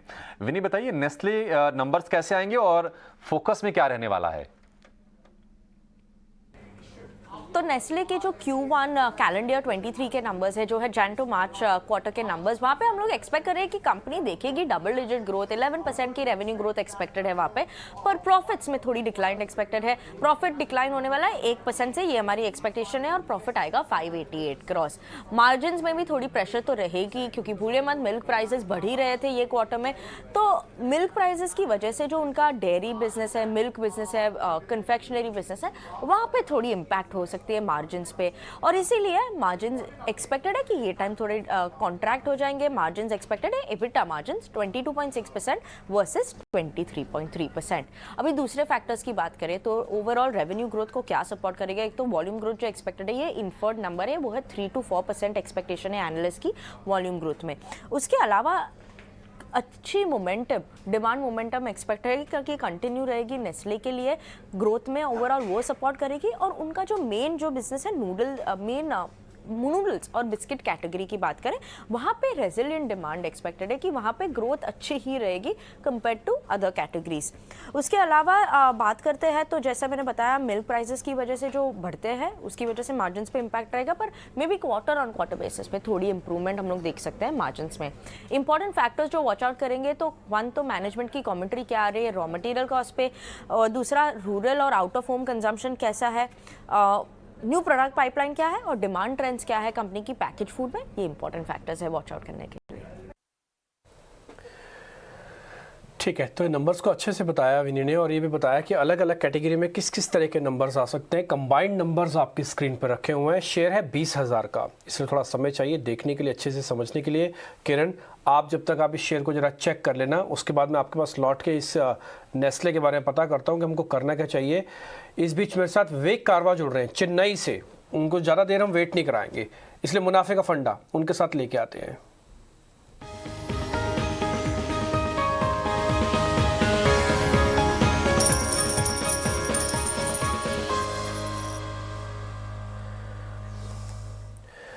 विवेक जी नमस्कार। सर, चेन्नई में क्या बोलते हैं नमस्कार को? वणक्कम। वड़क्कम। हाँ, विवेक जी वड़क्कम, बताइए सर मुनाफे का फंडा। डिम्पी जी देखिए, मैं ओवरऑल पीएसयू बैंकिंग सेगमेंट पे बुलिश हूँ, और उसमें एक छोटा पीएसयू बैंक है, बैंक ऑफ महाराष्ट्र, ये रहेगा मेरा पहला पिक। देखिए करीबन 2128 ब्रांचेस है कंपनी के पास, और उसके मतलब ऑलमोस्ट 30% ब्रांचेस इसका रूरल साइड में है। हाल ही में रिजल्ट्स डिक्लेयर किया था बैंक ने, 136% नेट प्रॉफिट अप है, और नेट इंटरेस्ट मार्जिन 36%, जो पीएसयू बैंकिंग सेगमेंट में overall compare to any other bank ये सबसे स्ट्रॉन्ग नंबर्स है। 2016 से करीबन गवर्नमेंट ऑफ इंडिया ने 9,000 करोड़ इसमें इन्फ्यूज किया हुआ है, और खास बात इसमें यह है कि जो एनपीए है बैंक का, ये कंसिस्टेंटली एकदम नीचे आया हुआ है, मतलब 3.48 था, उसका आज के दिन 0.68 ही रह गया। तो बहुत बुलिश लग रहा है मुझे ये स्टॉक। इनफैक्ट कल भी अच्छा खासा अप था, और मुझे लग रहा है कि ये यहाँ से 10-15% आराम से और आगे चल के दे सकता है। तो कासा रेशियो भी आप अगर इस बैंक का देखो तो करीबन 52.5% रहेगा, जो जिसको बोलते हैं चीप लोन्स। तो बैंक के पास इतना स्ट्रॉन्ग बैलेंस शीट आज बन के रखा है कि मुझे लग रहा है कि 35 तो इमीडिएट टारगेट इसका रहना चाहिए, और आगे चल के ये और भी स्ट्रॉन्ग बैंक यहाँ से बन सकता है।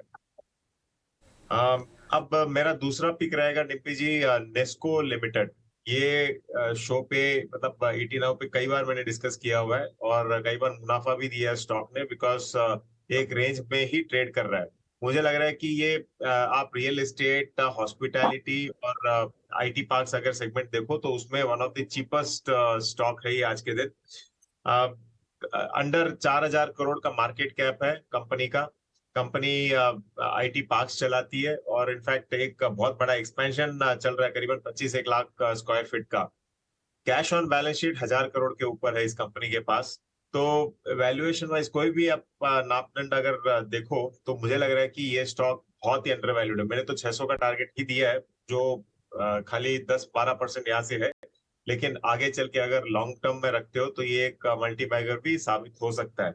तो ऐसे डिस्क्लोजर नेस्को पे पर्टिकुलरली मेरा पर्सनल होल्डिंग भी है और सारे क्लाइंट्स के पास भी रहेगा ही, तो ये बहुत जरूरी है। तो मैं तो बहुत बुलिश हूँ नेस्को पे। ठीक है सर, आप बुलिश हैं और ये बात बड़ी इंटरेस्टिंग है। देखिए चेन्नई में आप रहते हैं, मेरे को ऐसा लग रहा था कि शायद आप कहीं वी गार्ड और इस तरह की कंपनी बताएंगे, आयशर मोटर, लेकिन आपने बताई महाराष्ट्र की दोनों कंपनी, एक तो महाराष्ट्र का बैंक ऑफ महाराष्ट्र, और एक नेस्को बताया जो कि गोरेगांव के आसपास की जगह है। आप वहाँ पे जाके देखेंगे, एग्जीबिशन काफ़ी अच्छा इनका हॉल है। तो दोनों ही महाराष्ट्र से जुड़ी कंपनी, बैंक ऑफ महाराष्ट्र और नेस्को। बहुत बहुत शुक्रिया sir, thank you very much Vivek ji ये शेयर्स बताने के लिए। वड़क्कम। आगे बढ़ते हैं, अब जरा विनी ने जो हमको शेयर बताया नेस्ले, उसके बारे में जरा टेक्निकल चेक करा लेते। किरण देख लिया होगा 20,000 का शेयर, करना क्या सर, एक ही खरीद पाएंगे, 2 खरीद पाएंगे तो 50,000 रुपये लग जाएंगे। सो ओवरऑल नेस्ले की अगर हम बात करें तो चार्ट काफी स्ट्रांग है मेरे हिसाब से। एक भी खरीदना चाहे तो डेफिनेटली खरीद सकते हैं। जिस तरह से डेली चार्ट के ऊपर हम देख रहे हैं स्टॉक अपने ऑल टाइम हाई के आसपास ट्रेड कर रहा है। लास्ट टाइम हमने देखा था कि यहीं से स्टॉक में करेक्शन आया था, लेकिन इस बार जिस तरह का चार्ट पैटर्न है, एक फ्लैग पैटर्न ब्रेकआउट हम देखने को मिल रहा है। साथ ही साथ मोमेंटम इंडिकेटर देख रहे हैं तो लास्ट टाइम जिस स्टॉक के ऊपर था वहां से नीचे कहीं ना कहीं ट्रेड कर रहे हैं, तो चांसेस है कि यहाँ से और भी अपसाइड पॉसिबल है। सो ओवरऑल कोई भी डिप आता है या करंट मार्केट प्राइस से आप लॉन्ग करके जा सकते हो। 20,000 के नीचे का स्टॉप लॉस रखिए और जिस तरह के चार्ट पैटर्न एटलीस्ट आप 22,000 तक की रैली एक्सपेक्ट कर सकते हो नेस्ले के अंदर। तो रिजल्ट के आगे आगे डेफिनेटली इसमें लॉन्ग करके जाना चाहिए 20,000 के नीचे का स्टॉप लॉस रख के। स्टॉक्स पर मिल चुकी है और ये कंजम्पशन की बड़ी दिग्गज कंपनियों के नतीजे हैं जिस पर नजर रखनी चाहिए। 4 पैसे मजबूती के साथ इस वक्त रुपए की ओपनिंग होती हुई नजर आ रही है, जिस पर नजर रखें 81 रुपए और 87 पैसे पर खुलता हुआ रुपया। प्री ओपन में आप देखेंगे करीब 40 अंकों की बढ़त के साथ 17,786 के स्तर पर निफ्टी में लेवल्स इस वक्त नजर आएंगे और साथ ही सेंसेक्स अगर देखेंगे 60,282 के स्तर पर। बैंक निफ्टी की आउट परफॉर्मेंस जो कि लगातार जारी है वो आज भी जारी रहेगी या नहीं इस पर नजर होगी, लेकिन इस वक्त प्री ओपन के सेंटिमेंट्स जो हरे निशान के साथ बाजार की शुरुआत के संकेत दे रहे हैं। हमारे साथ हमारे टेक्निकल पैनल पर राहुल घोष भी जुड़ गए। Rahul good morning. आपके ट्रेडिंग आइडिया, सीधा स्टॉक स्पेसिफिक आइडियाज कौन से वो बताइए, उसके बाद एक्शन स्टॉक्स भी हमारे व्यूअर्स को हम बताएंगे। राहुल आपकी तरफ, गुड मॉर्निंग। Good morning. तो 2 स्टॉक्स लॉन्ग साइड की तरफ, क्योंकि बाजार का जो रुख अभी ऊपर की साइड फिर से हो गया है। जो एक कंजेशन जोन था पिछले बार निफ्टी में, उसका ट्रेजेक्टरी अभी थोड़ा सा चेंज हो गया है 17,650 पे, और वो नहीं है 17,800 से लेके 18,000 is the current congestion zone in Nifty.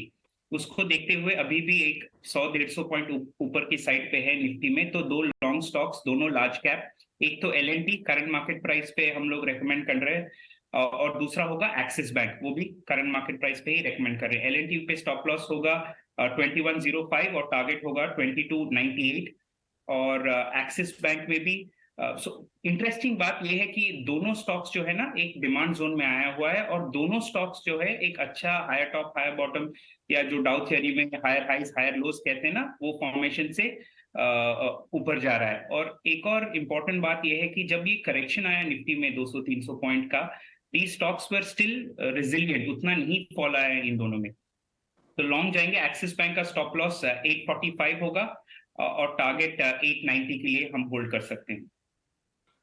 चलिए 2 स्टॉक्स और बैंक्स फाइनेंशियल्स इस वक्त राहुल के भी रेडार पर हैं, इस पर नजर जरूर रखें। लेकिन एक्शन स्टॉक्स, आज कौन से शेयर्स हैं जो कि खबरों के दम पर बाजार खुलने के बाद एक्शन दिखा सकते हैं, हमारे इस सेगमेंट में जान लेते हैं। पूजा ने कंपाइल किया। पूजा गुड मॉर्निंग, बताइए।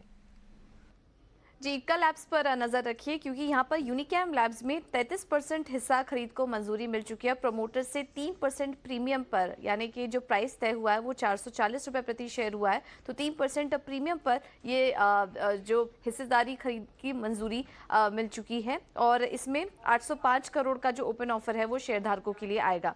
इसके अलावा पूनावाला फिनकॉर्प, यहाँ पर क्रिसिल ने लॉन्ग टर्म डेट रेटिंग बढ़ा दी है, रेटिंग बढ़ाकर AAA की दी है और आउटलुक स्टेबल रखा है कंपनी के लिए। अनुपमा रसायन, ये स्टॉक भी आज नज़र में रहेगा क्योंकि ईटी के हवाले से खबर आ रही है कि कंपनी को 400 से 420 करोड़ के ऑर्डर मिलने की उम्मीद है अगले 4 से 5 सालों के लिए और यूएस की कंपनी से ये बड़ा ऑर्डर मिलने की उम्मीद बताई जा रही है। तो इस खबर के चलते आज ये स्टॉक भी फोकस में रहेगा। वेल्सपन इंडिया 27 अप्रैल को कंपनी की बैठक होगी जिसमें कि बोर्ड बायबैक पर विचार कर सकता है। और आखिर में बात करते हैं इंडसइंड बैंक की। यहाँ पर कंपनी की कॉन कॉल हुई थी जिसमें कि कुछ गाइडेंस निकल कर आई हैं मैनेजमेंट की तरफ से। उनका 18 से 30% का लोन ग्रोथ का लक्ष्य है जो कि FY24 के लिए पहले ये करीब 20 से 25% तय किया था।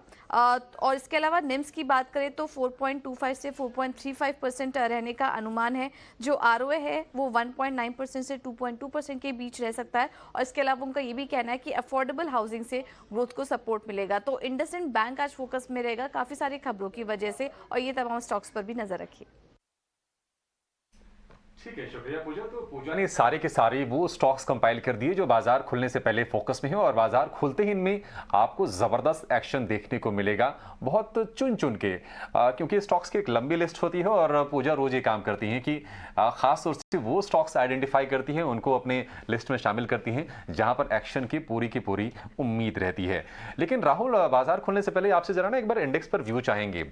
अगर बाजार, कल हमने देखा था कि निफ्टी बैंक से बाजार को बहुत अच्छा सपोर्ट मिला और बढ़िया तेजी रही निफ्टी बैंक में, आज अच्छी ओपनिंग के संकेत दिख रहे हैं। क्या आपको लगता है कि निफ्टी के मुकाबले बैंक निफ्टी आज के सत्र में ट्रेड करना ज्यादा फायदेमंद होगा या फिर एक्सपायरी से पहले वहां पर ज्यादा फोकस करना चाहिए? बिल्कुल, अगर आप बैंक निफ्टी का ओपन इंटरेस्ट का डेटा देखेंगे ना, एक बहुत ही इंटरेस्टिंग पॉइंट कल नजर आया था। वो ये था कि बैंक निफ्टी में जो शॉर्ट स्ट्रैडल्स मई मंथ के क्रिएट किए जा रहे हैं वो at the money, generally short straddles लोग एट द मनी में क्रिएट करते हैं, बट आप अगर नोटिस करेंगे OI डेटा कह रहा है कि बैंक निफ्टी के शॉर्ट स्ट्रैडल्स 43,000 स्ट्राइक में क्रिएट किए जा रहे हैं जो कि इन द मनी स्ट्राइक्स हैं। तो बुलिशनेस इतना है बैंक निफ्टी। और अब डेटा पॉइंट्स भी अगर आप देखेंगे, लास्ट वीक में जब मैं शो में था मैं कह रहा था कि 42,000, 41,500, 40,000 का फुट राइटिंग बहुत ही स्ट्रांग है। तो सारे इंडिकेटर्स पॉजिटिव साइड की तरफ ही इशारा कर रहा है बैंक निफ्टी में and definitely even in the short term bank Nifty एक बेटर इंडेक्स होगा to play on the long side rather than Nifty. Bank पर टोन जो है हमारे एक्सपर्ट्स का वो ज्यादा बुलिश है। एक और एक्सपर्ट चंदन तापड़िया को भी शो में शामिल कर लेते हैं। चंदन, बहुत शुक्रिया आपका समय देने के लिए, आपके पास लौटेंगे, लेकिन पहले ये जान लेते हैं कि जो बड़े जो ब्रोकरेजेस हैं दुनिया भर की, वो कौन से स्टॉक पर बुलिश है और लेकर आएंगी बिग बोल्ड ब्रोकरेजेस।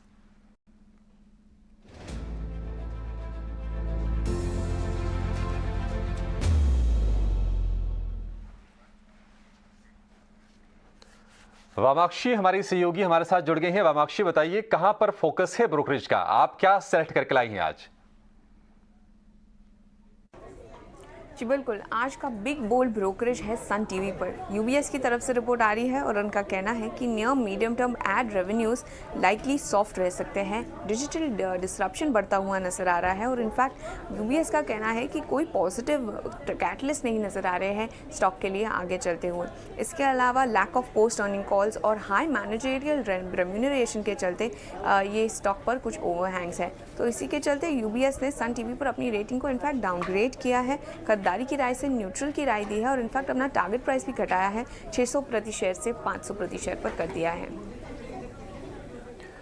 600 से घटाकर 500 कर दिया। रोल ओवर का नंबर ठीक नहीं है, हालांकि अलग अलग ब्रोकिंग हाउसेस की रिपोर्ट्स में अभी भी कहीं ना कहीं थोड़ा न्यूट्रल तो रखता है, क्योंकि घटने के बाद भी इसका प्राइस अभी उसके नीचे है, 421 के आसपास चल रहा है और भाव है 500 का। सन टीवी के बारे में जल्दी से पता कर लेते हैं। चंदन तापड़िया में हमारे साथ जुड़ चुके हैं। चंदन सर, बहुत बहुत शुक्रिया। हालांकि मैं शुरुआत तो निफ्टी से करना चाहता था, वो मैं बाद में पूछता हूँ आपसे। एक बार जरा सन टीवी के बारे में बता दीजिएगा सर। पोजीशंस होगी लोगों के पास, रोल करनी है कि नहीं करनी है? लगातार पिछले 5-6 एक्सपायरी से एक वीक स्ट्रक्चर बना हुआ है। हालांकि इस एक्सपायरी में नीचे के लेवल से थोड़ा सा सपोर्ट आया था, बट फॉलोअप नहीं देखने को मिला। तो लगातार पिछले काफी सप्ताह से इस काउंटर को हम अवॉइड ही करने की सलाह दे रहे हैं। मेरा ऐसा मानना है कि 435 एक हर्डल है, जब तक वो लेवल पार नहीं करता तब तक यहाँ पे काफी टफ होगा यहाँ पे बाइंग के लिए रिकमेंडेशन देना या कॉल लेना। सजेशन यही रहेगा कि अपनी पोजीशन है तो एग्जिट करने का ट्राई करें। 435 निकलेगा तभी यहाँ पे समझ में आएगा कि अब बॉटम बन के और नया तेजी का रुख एक बार बरकरार हो रहा है। ठीक है, 435 जाएगा तभी और आगे बढ़ेगा, नहीं तो नहीं बढ़ेगा। इसलिए सन टीवी वाले जिनके पास ये पोजीशंस है अपनी रोल ओवर कॉस्ट को चेक कर लेना। अगर आपकी कॉस्ट ज़्यादा पड़ रही है तो ले जाने की जरूरत नहीं है, यही सौदा काटो, अगली सीरीज में फिर देखेंगे जब ये 435 पार करेगा। आगे बढ़ते हैं चंदन सर, अब आप मेरे को जरा अपनी ट्रेडिंग कॉल्स बता दीजिए। ये देखिए, सबसे पहले निफ्टी की बात करें तो निफ्टी ने 4-5 दिन का कंसोलिडेशन पूरा किया है और इस कंसोलिडेशन में ये exactly 50 day exponential moving average को होल्ड कर रहा था। हमारा निफ्टी में मानना था कि 16,800 16,666 से बॉटम होना चाहिए, उन्हीं लेवल से घूमा और 17,777 के आसपास अब ये कंसोलिडेट होगा। तो हायर बेस बना है, अब ब्रॉडर रेंज 17,550 से 18,000 की रहेगी, तो उस चीज को ध्यान में रखना चाहिए। ट्रेडिंग आइडियाज की बात करें तो पहला ट्रेड सेटअप रहेगा IDFC first bank. IDFC first bank देखिए आप, यहाँ पे एक फॉलिंग सप्लाई ट्रेंड लाइन को इसने सरपास किया है। इस स्टॉक्स में पॉजिटिव मोमेंटम देखने को मिला। एक कंसोलिडेटिव जो रेक्टेंगल पैटर्न था उसको सरपास किया, डिसाइसिवली 5750 के ऊपर होल्ड कर रहा है। तो आईडीएफसी फर्स्ट पहला ट्रेड रहेगा, 56 का सपोर्ट, ऊपर में 62 का टारगेट। दूसरा ट्रेड रहेगा टाइटन, जो वीकली चार्ट में continuously high rise higher lows बना रहा है। वहां पे स्ट्रेंथ बनी हुई है, 2600 की कॉल में अनवाइंडिंग देखने को मिल रही है। 2575 के सपोर्ट से 2720 के टारगेट टाइटन में रहेंगे। फाइनेंशियल्स और टाइटन ज्वेलरी काउंटर्स पर भी चंदन की नजर है। लेकर आइए आरवीएनएल और आईआरएफसी। रेलवे काउंटर्स में कल भी मजबूती दिखी थी। चंदन, गुड मॉर्निंग। ये स्टॉक्स के बारे में पूछे बिना नहीं रहा जा रहा, क्योंकि आज भी प्री ओपन में हम देख रहे हैं अच्छी खासी एक्शन के साथ। आरवीएनएल के चार्ट्स देखें, आईआरएफसी देखें, अरे निशान के साथ खुलते हुए। टेक्निकली क्या यहाँ से भी बाई साइड्स बनती हैं? बिल्कुल, काफी अच्छा सेटअप हमें इन कंपनीज में देखने को मिला है।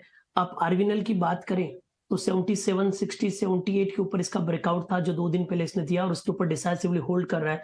कल का जो लो था वो 77 के आसपास था, तो कल काफी चला, बट अभी भी मोमेंटम बरकरार रहेगा। हमारा मानना है कि 83 सपोर्ट का काम करेगा, ऊपर में 95 से लेके 100 के टारगेट के लिए। इरकॉन भी काफी अच्छा लग रहा है, एक राउंडिंग फॉर्मेशन यहाँ पे बना हुआ है। हायर टॉप हायर बॉटम का सीक्वेंस कंटिन्यू है, 65 का सपोर्ट रहेगा, ऊपर में 75 तक के टारगेट के लिए। वो आरवीएनएल, इरकॉन और इवन ये चुनिंदा रेलवे काउंटर वहां पे फोकस रहना चाहिए। जिस हिसाब से मोमेंटम बना हुआ है, 5 से 10% का और मूव यहाँ पे एक्सटेंड करने चाहिए काउंटर्स। तेजी देखिए रेलवे स्टॉक्स में, और 5 से 10% के मूव की उम्मीद आप अभी भी कर सकते हैं। लेकिन आज पूरा का पूरा फार्मा सेक्टर फोकस में रहेगा, क्योंकि मैनकाइंड फार्मा, जिसके बारे में कहा जा रहा है कि लिस्ट होते ही 8वीं सबसे बड़ी कंपनी बन जाएगी, उस पर भी व्यू लेंगे विनोद से। लेकिन उसके पहले आपसे किरण एक बार जरा निफ्टी के बारे में व्यू चाहेंगे। आपने शॉर्ट की रणनीति दी थी, एक क्रिस्प आंसर आपसे चाहेंगे। आप अपने व्यू पे अभी कायम है, क्योंकि हम देख रहे हैं कि जो लेवल सेटल हुए हैं हल्की तेजी के साथ 17,760 पर निफ्टी खुलेगा। निफ्टी बैंक की बात करें तो वहां पर भी 100 अंकों के आसपास के गेंस हैं। निफ्टी के अंदर हम जो नेगेटिव है उसके रीजन 2-3 है। पहले तो हम देख रहे हैं कि लास्ट वीक में जो एक higher lower top lower bottom की फॉर्मेशन थी, उसका ब्रेकआउट लेवल करीबन 17,800 के आसपास है। दूसरी तरफ आप देखोगे तो 17,840 के आसपास इसका 100 डेज मूविंग एवरेज भी है। बैंक निफ्टी कहीं ना कहीं अपने 100 डेज मूविंग एवरेज या तो अपनी सभी इंपॉर्टेंट मूविंग एवरेज के ऊपर ट्रेड कर रही है, लेकिन निफ्टी अभी तक वो अपने इंपॉर्टेंट मूविंग एवरेज के ऊपर ट्रेड नहीं कर रही है। दूसरी तरफ जो एक फॉलिंग ट्रेंड लाइन है उसका रेजिस्टेंस भी कहीं ना कहीं 17,800 के ऊपर है, और मंथली एक्सपायरी है। मंथली एक्सपायरी के अंदर आप 17,800 के ऊपर जिस तरह का ओपन इंटरेस्ट है, या तो 17,700 के ऊपर भी जो ओपन इंटरेस्ट है, कल हमने 1 लाख लॉट का अनवाइंडिंग देखा था, लेकिन अभी भी 2 लाख लॉट वहां पे होल्ड है। मंथली एक्सपायरी के अंदर इतना बड़ा ओपन इंटरेस्ट है, चांसेस आर वेरी लेस के इतने बड़े ओपन इंटरेस्ट में से हम कोई भी प्रकार की अनवाइंडिंग देखें। दूसरी तरफ पुट के अंदर जो हम बिल्टअप हमने देखा था, 17,700 का पुट राइटिंग आप देख लीजिए, या तो 17,600 का पुट राइटिंग देख लीजिए, तो उतना अग्रेसिव हुआ नहीं था। तो ये 2-3 रीजन की वजह से we are still cautious on Nifty. कि निफ्टी जब तक 17,800 के ऊपर नहीं जाती, we would like to book profit at least. अगर आपको शॉर्ट नहीं करना है तो या तो आप 17,700 का एक स्ट्रिक्ट स्टॉप लॉस रख के ही अपनी लॉन्ग पोजीशन होल्ड कीजिए। ठीक है, खैर अब मार्केट खुलने को है, लेकिन इस बीच मार्केट खुले आपको दर्शन कराते हैं सीधा केदारनाथ के, क्योंकि वहाँ पे पट खुल चुके हैं और 10,000 से ज़्यादा लोग इस समय दर्शन करने के लिए वहाँ पे पहुँचे हैं। तो इसलिए बाजार खुलने में सिर्फ 1.5 मिनट का समय। आप कहाँ जाएंगे, आप केदारनाथ, क्या खोलेंगे? सीधा दर्शन हम ही आपको करा देते हैं। ये पट खुले हैं केदारनाथ के, और यहाँ पे भगवान सदाशिव शंभू के आप दर्शन सीधा ही कर पा रहे हैं और ये गाजे बाजे के साथ इनको अपनी गद्दी से लेके आया जाता है और केदारनाथ में वापस स्थापित किया जाता है और फिर दर्शनों के लिए लोगों के लिए खोल दिया जाता है। तो आप ये तस्वीरें सीधा देख पा रहे हैं। खैर ठीक है, मार्केट पे वापस लौटते हैं। तो आज उम्मीद करते हैं इसी तरह से गाजे बाजे के साथ 17,800 की तरफ मार्केट बढ़ता हुआ आपको दिखेगा, लेकिन ध्यान रखिएगा 800 साढ़े 800 रेजिस्टेंस एरिया है, गैप मिलेगा 18 का, विक्स लो है। ऑप्शंस के अंदर थोड़ी शॉर्ट कवरिंग हो रही है जो शॉर्ट लिव्ड होती हैं, थोड़ा संभल कर ट्रेड करने की जरूरत है। हालांकि डेरिवेटिव एक्सपायरी परसों है, लेकिन ठीक उससे पहले एक्सपायरी का ज़्यादातर जो शॉर्ट कवरिंग वाला हिस्सा है वो बाजार ने पूरा करके रखा हुआ है। इसलिए निफ्टी बैंक निफ्टी के लिए थोड़ा ध्यान रखिएगा। निफ्टी के मुकाबले बैंक निफ्टी आज भी ज़्यादा मजबूत आपको दिखेगी। मैं आपको दिखाता हूँ स्क्रीन पर वो सारे शेयर्स जो इस समय बढ़कर खुलेंगे। इंडसइंड बैंक कल का बदला लेने के लिए आ रहा है, आज वो 17 रुपये ऊपर खुलेगा। इसके अलावा अदानी पोर्ट्स भी आज 0.5% ऊपर है, मारुति सुजुकी 0.5% ऊपर, टाटा कंज्यूमर जिसके नंबर आने हैं वो आज 0.5% ऊपर खुल रहा है। जो कमजोर शेयर खुलेगा उसमें है यूपीएल, हिंडाल्को हल्का कमजोर खुलेगा, बीपीसीएल कमजोर खुलेगा और हिंदुस्तान यूनिलीवर भी कमजोर खुलने वाला है। नेस्ले जिसके आज नंबर आने हैं ये भी आपको 50 रुपए ऊपर खुलता हुआ दिखेगा। कुल मिला के रिजल्ट्स का इंपैक्ट यानी कि रिजल्ट के इर्द गिर्द स्टॉक्स घूमेंगे। इंडेक्स अपने आप को थोड़ा और चर्न करेगा और पक्का करेगा। हो सकता है थोड़ी बहुत और शॉर्ट कवरिंग आ जाए, लेकिन ये बात भी उतनी तय है कि 17,800 साढ़े 800 का एक रेजिस्टेंस एरिया है। बायकॉन जैसे शेयर जिसमें रिस्ट्रक्चरिंग की खबर आई वो शेयर भी आज करीब 2% ऊपर खुल रहा है। एडवांस डिक्लाइन के साथ आज मार्केट की ओपनिंग सबसे पहले चेक कीजिएगा और इस समय एडवांस डिक्लाइन 9:3 है, यानी कि हर 9 शेयर के मुकाबले 3 शेयर कमजोर हैं। बाजार की बेल बजी और 18 पॉइंट ऊपर इस समय निफ्टी ने दिखाया आपको 17,700 के ऊपर आज ओपनिंग मिल रही है। अच्छा पॉइंट है, कल क्लोजिंग आज ओपनिंग 17,700 हुई है और हमने आपको ऑप्शंस के जरिए बताया था कि मार्केट का नया बेस अब 17,700 है। अब हम देखते हैं कि 17,700 को कितना मेंटेन रखता है। बैंक निफ्टी हम अपनी स्क्रीन पर चेक करेंगे तो आपको दिख जाएगा, वो भी अच्छे राउंड से आज खुला है। आते फटाफट से देख लेते हैं अब निफ्टी के टॉप गेनर्स कौन कौन से आज मजबूती मिल रही है। इंडसइंड जैसे मैंने आपको शुरुआत में बताया, इसके अलावा मारुति थोड़ा लीड पकड़ रहा है। आज मारुति के अंदर ध्यान रखिएगा क्योंकि ये हफ्ता एक्सपायरी वाले दिन, क्योंकि ऑटोस में काफ़ी शॉर्ट कवरिंग होती है और रोल ओवर भी काफ़ी अच्छा आया हुआ है और मारुति टिपिकली काफ़ी अच्छा मोमेंटम देता है इस last week of the month के अंदर। ये हिस्टोरिकली आप चेक करेंगे आपको दिख जाएगा 8500 के ऊपर आके ट्रेड कर रहा है। बजाज ऑटो दूसरी ऑटो कंपनी है जो आज 0.5% के आसपास आके चल रही है। डिविस चल रहा है लेकिन वो रुक रुक के चल रहा है और आप डिविस के अंदर भी तेज़ी देख पा रहे हैं। एक चीज़ मैंने जो नोटिस की है कि शुरुआत में इंडसइंड को छोड़ के कोई भी पक्का शेयर जैसे कि HDFC, जैसे कि L&T, जैसे कि रिलायंस इंडस्ट्रीज, जैसे कि टाटास के कोई बड़े शेयर्स वो आपको एब्सेंट दिखेंगे। इसका मतलब मार्केट आज लीडरशिप थोड़ा लैक कर रहा है। आज कमज़ोर शेयर में आपको HDFC life, Infosys, TCS, HDFC bank, Kotak जैसे शेयर्स दिख रहे हैं। इसलिए पलड़ा हल्का सा लग रहा है कि शुरुआत में बियर्स के हाथ में जा रहा है। और अब आप निफ्टी को भी चेक कर लीजिए, 13 पॉइंट नीचे आ गया है। यही एक पॉइंट है कि गैप मिलेगा लेकिन उसके बाद शायद चलेगा नहीं, क्योंकि 17,800 आपके पास है। चर्न करवाएगा, थोड़ा संभल कर ट्रेड कीजिए। मानसी आपको बता रही है कि छोटे मझोले शेयर्स में क्या हो रहा है। ओके, तो बाजार खुलने के साथ ही संभलने की जद्दोजहद में इस वक्त इंडेक्सेस हरे निशान के साथ खुले जरूर, लेकिन उसके ठीक बाद अब लाल निशान में अपने आप को संभालने की लगातार कोशिश में। हेवीवेट्स बाजार को लीड करने की कोशिश जरूर कर रहे हैं, लेकिन ब्रॉडर इंडेक्सेस पर नजर होनी चाहिए। और मिड कैप प्लेस में सबसे पहले आएगा आपके स्क्रीन पर बायकॉन, क्योंकि अभी थोड़ी देर पहले खबर आई $15 करोड़ का एडिशनल इन्वेस्टमेंट सीरम के साथ करार की खबर जो बायकॉन की आम है, बायकॉन बायोलॉजिक्स, उसकी तरफ से आती हुई देखने को मिली। बायकॉन बायोलॉजिक्स में स्टेक खरीदने के लिए इंटरेस्ट यहां पर जो आया उसका सीधा इंपैक्ट है जो कि बायकॉन के स्टॉक प्राइस में। तो क्लियर कट न्यूज फ्लो का इंपैक्ट यहां पर नजर आ रहा है। करीब 1-1.5% की मजबूती के साथ इस वक्त स्टॉक खुलता हुआ। इसके ठीक पीछे अभी थोड़ी देर पहले रेलवे काउंटर्स पर डिस्कशन हमने किया। कल भी ये स्टॉक चल रहे थे, आज भी आप देखिए IRFC के स्टॉक में अच्छा खासा एक्शन दिख रहा है। ऑटो सेक्टर की चुनिंदा कंपनियों के नतीजे इस हफ्ते आने वाले, ऑटो एंसिलरी स्टॉक्स भी इस हफ्ते फोकस में हैं। हमने देखा था कल भी ऑटो एंसिलरी चल रहे थे और श्रीराम ट्रांसपोर्ट फाइनेंस के चार्ट्स को आज भी लेकर आए। हम अच्छी मजबूती के बीच करीब 1.5-2% की तेजी देख रहे हैं। इस तेजी में मिड कैप बैंक्स ने भी भी अपनी कह सकते हैं भूमिका निभाई है कंट्रीब्यूशन बैंक ऑफ इंडिया की तरफ से, यूनियन बैंक की तरफ से। इन स्टॉक्स पर टेक्निकल स्टेटस अभी थोड़ी देर पहले किरण और वैशाली से हम जान रहे थे, ये स्टॉक्स आज रिएक्ट कर रहे हैं, 1-1.5% तक की तेजी यहां पर नजर आएगी। इसके अलावा अशोक लेलैंड, पीएफसी, आरईसी जैसे चार्ट्स हैं और साथ ही पावर सेक्टर पर भी नजर रखें क्योंकि अडानी पावर में अच्छी मजबूती के साथ आज कामकाज की शुरुआत देखने को मिली है। टीवीएस मोटर के चार्ट्स कल भी चल रहे थे, आज भी अच्छा एक्शन। और पूनावाला फिनकॉर्प पर नजर जरूर रखें क्योंकि क्रिसिल ने लॉन्ग टर्म डेट रेटिंग बढ़ाई है, उसके ठीक बाद पूनावाला फिनकॉर्प का स्टॉक अगेन यहां पर एक अप मूव दिखाता हुआ, तो यहां पर टेक्निकल ट्रेड जरूर बनते दिखेंगे। ठीक है, चलिए अब फटाफट से कुछ ट्रेड समझ लेते हैं हमारे एक्सपर्ट से। मॉर्निंग चंदन, बैंक्स में IndusInd bank, bank of Baroda अच्छी तेजी दिख रही है, साथ ही कुछ फाइनेंस काउंटर्स भी अच्छे दिख रहे हैं, श्रीराम ट्रांसपोर्ट फाइनेंस हो, इंडियाबुल हाउसिंग फाइनेंस हो, कहाँ पर नजर होगी आपकी? बड़ौदा और सेलेक्टिव पीएसयू बैंक पे फोकस करूंगा। और बैंक ऑफ बड़ौदा में आप देखोगे थोड़े से शॉर्ट्स यहाँ पे कवर होते हुए नजर आ रहे हैं क्योंकि 180 की कॉल में यहाँ पे राइटिंग देखने को मिली है और एक्सपायरी वीक है और पीएसयू यहाँ पे होल्ड कर रहे हैं और बैंक यहाँ पे सपोर्ट कर रहे हैं। तो बैंक ऑफ बड़ौदा पे फोकस करेंगे, 178 का सपोर्ट रहेगा, ऊपर में 186 187 के टारगेट।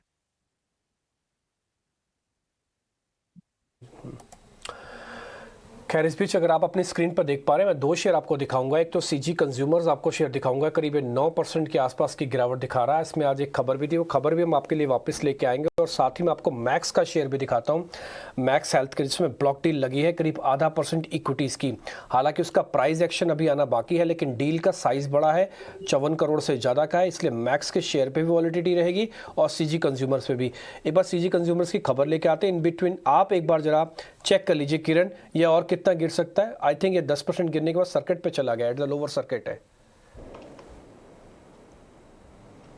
सीजी पावर की बात कर रहे हैं, राइट? सीजी कंज्यूमर्स की बात कर रहा हूं सर।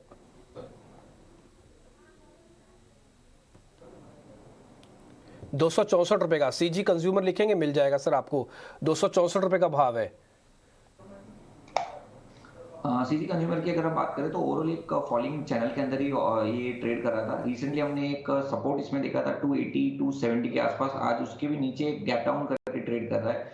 काफी बेरिश पैटर्न है, मेरे हिसाब से इसको अवॉइड ही करना चाहिए। जिनके पास है वो 260 255 का एक स्टॉप लॉस रख के आप होल्ड कर सकते हो। बाकी एज ऑफ नाउ काफी वीक लग रहा है, चांसेस है कि हम 250 240 तक का लेवल सीजी कंज्यूमर में देख सकते हैं, तो ओवरऑल इसको अवॉइड ही करना चाहिए।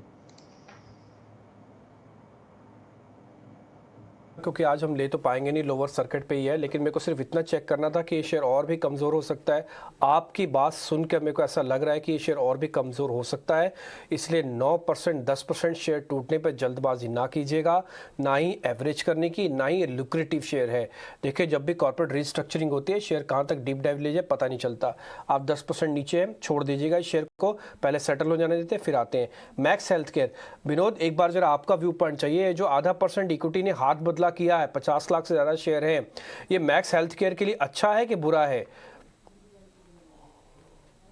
मैक्स हेल्थ केयर ये जो डेवलपमेंट्स हुए हैं मैं इस पर ज्यादा कमेंट नहीं करूंगा, बट ओवरऑल में अगर इसके बात करूं तो ये जिस हिसाब से ग्रोथ दिखाए है और मुझे लगता है ये ग्रोथ आने वाले क्वार्टर में भी अच्छे खासे रहेंगे, क्योंकि जिस हिसाब से अभी पेशेंट्स का ट्रैक्शन दिख रहे हैं और जो ये इंटरनेशनल पेशेंट्स का जो भी आना चाहिए, जो हाई मार्जिन जिसे बिजनेस कहते हैं, उस हिसाब से देखें तो, और at the same time expansion जो है कंसिस्टेंटली बेड्स ऐड कर रहे हैं, तो उस हिसाब से मुझे लगता है कि स्टॉक में आने वाले क्वार्टर में अच्छे नंबर देख सकते हैं, जिसकी वजह से प्रीमियम वैल्यूएशन सस्टेन होने की ज्यादा संभावना है। ग्लैंड फार्मा के चार्ट्स देखें, फरवरी के लोज से करीब 15 से 20% तक चल गया ये स्टॉक, 1170 के इर्द गिर्द ट्रेड करता था। आज हम देख रहे हैं करीब 4% की तेजी, 1360 के levels.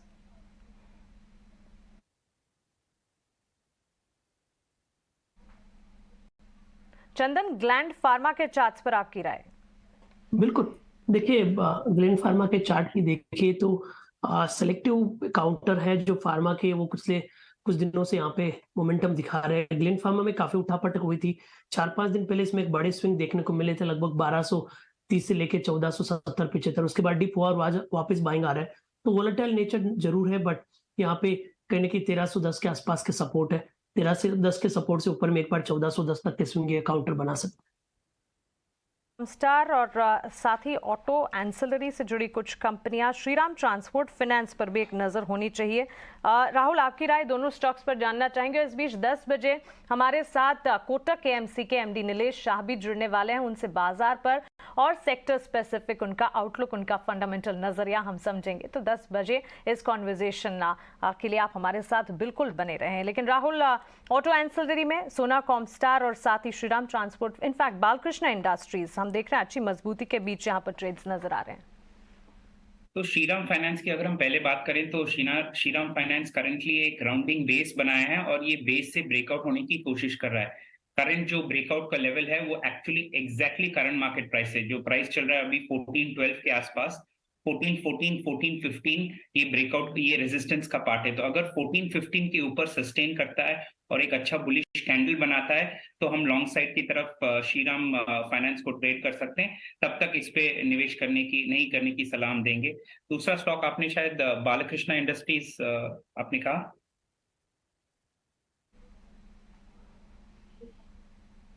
Balkrishna Industries, am I correct? जी बिल्कुल राहुल, बालकृष्ण इंडस्ट्रीज। तो बालकृष्ण इंडस्ट्रीज अभी जस्ट येस्टरडे आप नोटिस करेंगे तो 20 डे और 13 डे ईएमए के ऊपर क्लोज हुआ है। जनरली जब शॉर्ट टर्म मूविंग एवरेजेस के ऊपर क्लोज होता है एक बुलिश साइन माना जाता है। तो करंट रैली जो हो सकता है possible can take the stock up to 2237। हालांकि लॉन्ग इनिशिएट करने के लिए हम 2 दिन वेट करेंगे। क्यों 2 दिन वेट करेंगे कि जनरली जब मूविंग एवरेज के ऊपर क्रॉस करता है कोई भी stock, 2 bullish candle back to back बनानी चाहिए। तो अगर 2 बुलिश कैंडल आपको दिखता है इधर डेली चार्ट पे या वीकली चार्ट पे, डेली चार्ट थोड़ा कम नजरिया होगा तो वो बेटर होगा। उसके बाद आप लॉन्ग इनिशिएट कर सकते हैं और टारगेट रख सकते हैं 2260 जहां पे अगला सप्लाई जोन है। ठीक है, ऑलराइट। तो अभी आप रुकेंगे बालकृष्ण में, हालांकि कल ये मूव शुरू हुई थी, कल क्लोजिंग में भी हम इस स्टॉक को डिस्कस कर रहे थे, लेकिन you would want to wait for more indication. लेकिन इस वक्त आप देखें तो बैंक निफ्टी एक शुरुआती डिप जरूर आया था छोटा सा, वो बाय आउट हुआ है, वो बॉट हुआ है लगभग इस वक्त 42,680 के आसपास आप देख रहे हैं बैंक निफ्टी चल रहा है। निफ्टी पर माइनर सा दबाव दिख रहा है। स्टॉक्स कई सारे स्पेसेस, स्मॉल स्पेसेस है, टेक्सटाइल, चाय काउंटर्स, पावर स्टॉक्स में अच्छी तेजी है जो स्मॉलर सेगमेंट्स है।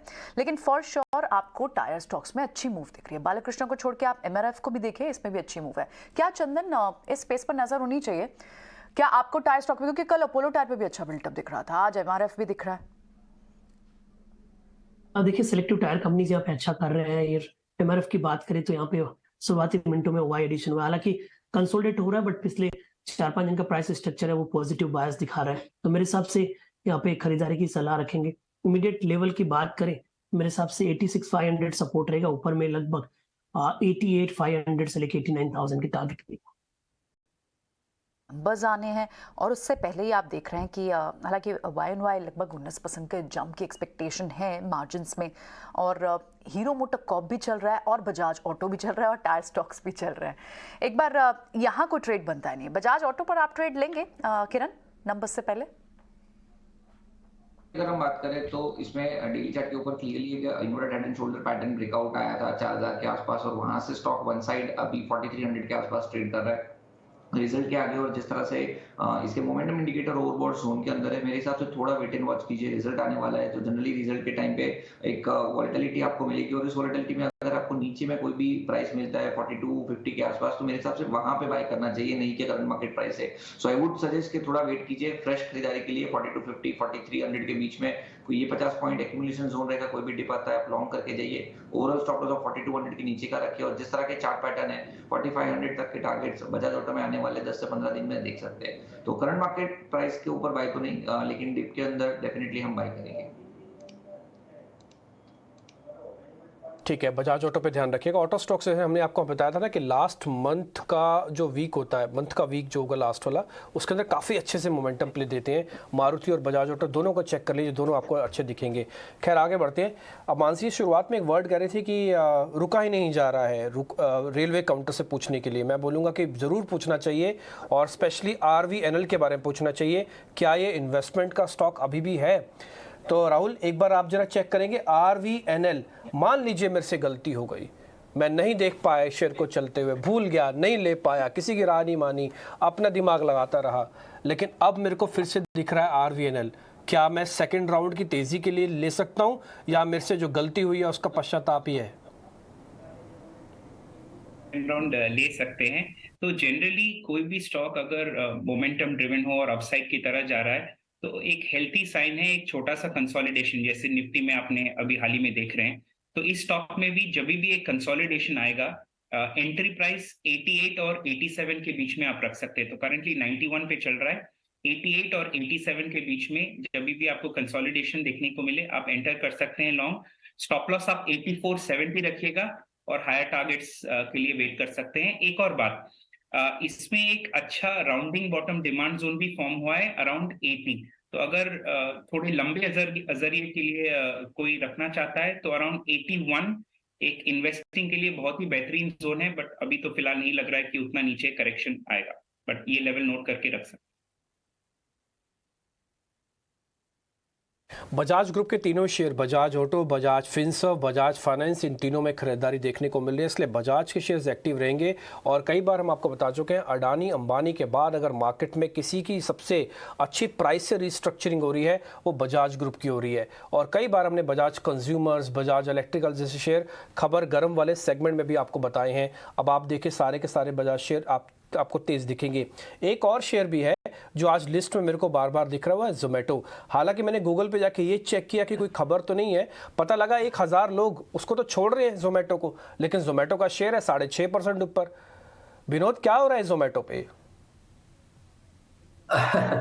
Zomato definitely, I mean Zomato ने अगर देखे तो ऑफ लेट इसने मार्केट शेयर गेन करी है, क्योंकि अगर मैं 1-1.5 साल की बात करूं तो जिस हिसाब से इस क्षेत्र में आई मीन जो फंडिंग ड्राई अप हो गया है, तो बहुत सारे आई मीन जो छोटे थे या जो ऑपरेट जिनकी ऑपरेशनल एफिशिएंसी उतनी बेहतर नहीं थी, उन लोगों का वो लोग सस्टेन नहीं कर पाए और जिनका क्लियर फायदा जोमेटो को मिला है। तो मुझे लगता है कि डेफिनेटली वैल्यूएशन देखे या पर प्राइस देखे, अभी भी आईपीओ प्राइस से काफी नीचे है, बट मुझे लगता है कि जोमेटो ने जिस हिसाब से अपना overall I mean balance sheet बेहतर ही किया है कुछ सालों में, और मुझे लगता है इसका फायदा इसको ये मिल रहा है कि कठिन समय में भी ये खुद को सस्टेन करा पा रहे हैं। और मुझे लगता है कि for the long term perspective ये स्टॉक डेफिनेटली आई मीन बेहतर फॉर्म में उभर के आने चाहिए। ओके, ठीक है। चंदन सर, मैं आपसे क्या शेयर पूछूं, आपने भी मार्केट देख ही लिया होगा ओपनिंग के बाद से, कोई एक ऐसा शेयर बता सकते हैं जो अब आपको थोड़ा लिक्विडिटी लग रहा हो, आज ही सौदा डालें? जो आप अभी बात कर रहे हो, कुछ न्यू एज कंपनीज, इन कंपनीज से हम हमेशा अवॉइड रहे हैं, बट अब कहीं ना कहीं टेक्निकल सेटअप के हिसाब से यहाँ पे अच्छे मोमेंटम आ रहे हैं। आपने अभी जोमेटो की बात की है, काफी अच्छा प्राइस स्ट्रक्चर और ब्रेकआउट यहाँ पे देखने को मिला है। इवन पेटीएम है, वो काफी अच्छा मूवमेंट आ रहा है। इस काउंटर को मैं टेक्निकली सजेस्ट कर रहा हूँ, और काफी जो एक पॉजिटिव प्राइस एक्शन बता रहा है वो इंडिकेट कर रहा है कि 5 से 8% की रैली यहाँ पे बन सकती है। लगभग 660 के आसपास का सपोर्ट है, ऊपर में 700 तक के टारगेट यहाँ पे बनने चाहिए। निफ्टी की बात करें तो कहीं ना कहीं पॉजिटिव टू रेंज बाउंड बायस जैसा मार्केट यहाँ पे बनेगा। तो जोमेटो, पेटीएम ये काउंटर है, और उसके अलावा रेलवे स्टॉक्स है, वहां का मोमेंटम बरकरार रहना चाहिए। रेलवे स्टॉक्स का मोमेंटम बरकरार। और डिम्पी, जिस तरह से आपने व्यूअर्स के इंटरेस्ट के लिए बात कही कि क्या एंट्री लेने के मौके हैं या फिर मौका हम खो चुके हैं, तो व्यूअर्स को अब ये जवाब मिल चुका है कि रेलवे काउंटर्स में अब भी पॉजिटिव स्टांस है। और यहाँ से भी अगर आप मौका चूक गए एक बार एंट्री लेने के बारे में, थोड़ा सा डिप जरूर देखें, लेकिन अच्छे खासे स्टॉक से रेलवे कैटेगरी के, तो यहाँ पर आप निवेश का नजरिया इनफैक्ट बना सकते हो। ट्रेड के लिहाज से भी और शॉर्ट टर्म बेसिस बिल्कुल इन स्टॉक्स पर नजर रहनी चाहिए। रिलायंस के काउंटर को एक बार लेकर आएंगे, और हमने नतीजे देखे रिलायंस के हर सेक्टर की अगर बात करें, चाहे फिर इनके O2C कारोबार हो, ऑयल एंड गैस सेक्टर हो, रिटेल सेक्टर हो, हर सेक्टर में अच्छी ग्रोथ देखने को मिली। इनफैक्ट प्रॉफिट ग्रोथ जो है पिछले 5 क्वार्टर्स में काफी अच्छी रही, लेकिन कल मानो नतीजों को एंजॉय कर रहा था रिलायंस का काउंटर। आज इस काउंटर में एक मूवमेंट नजर आ रही है। किरण, 2364 के लेवल्स पर क्या राय होगी? इसकी ओवरऑल हम बात करें तो रिजल्ट के बाद हमने देखा है कि स्टॉक में फिर भी कंसोलिडेशन मूव जो है वो कंटिन्यू है। स्टॉक में डेली चार्ट के ऊपर क्लियरली एक राउंडिंग बॉटम पैटर्न ब्रेकआउट देखा था। स्टॉक अपने 20 एंड 50 डेज मूविंग एवरेज के ऊपर ट्रेड कर रहा है। सो ओवरऑल बुलिश सेटअप के अंदर ट्रेड कर रहा है, लेकिन कंसोलिडेशन जोन में तो बाइंग डिप्स की यहाँ पे सलाह रहेगी। कोई भी डिप आता है 2350 2320 के बीच में, तो वहां पे हमें लॉन्ग करके जाना चाहिए। 2300 का एक पोजिशनल स्टॉप लॉस है, जब तक 2300 ब्रेक नहीं करता है तब तक हम लॉन्ग की सलाह ही देंगे।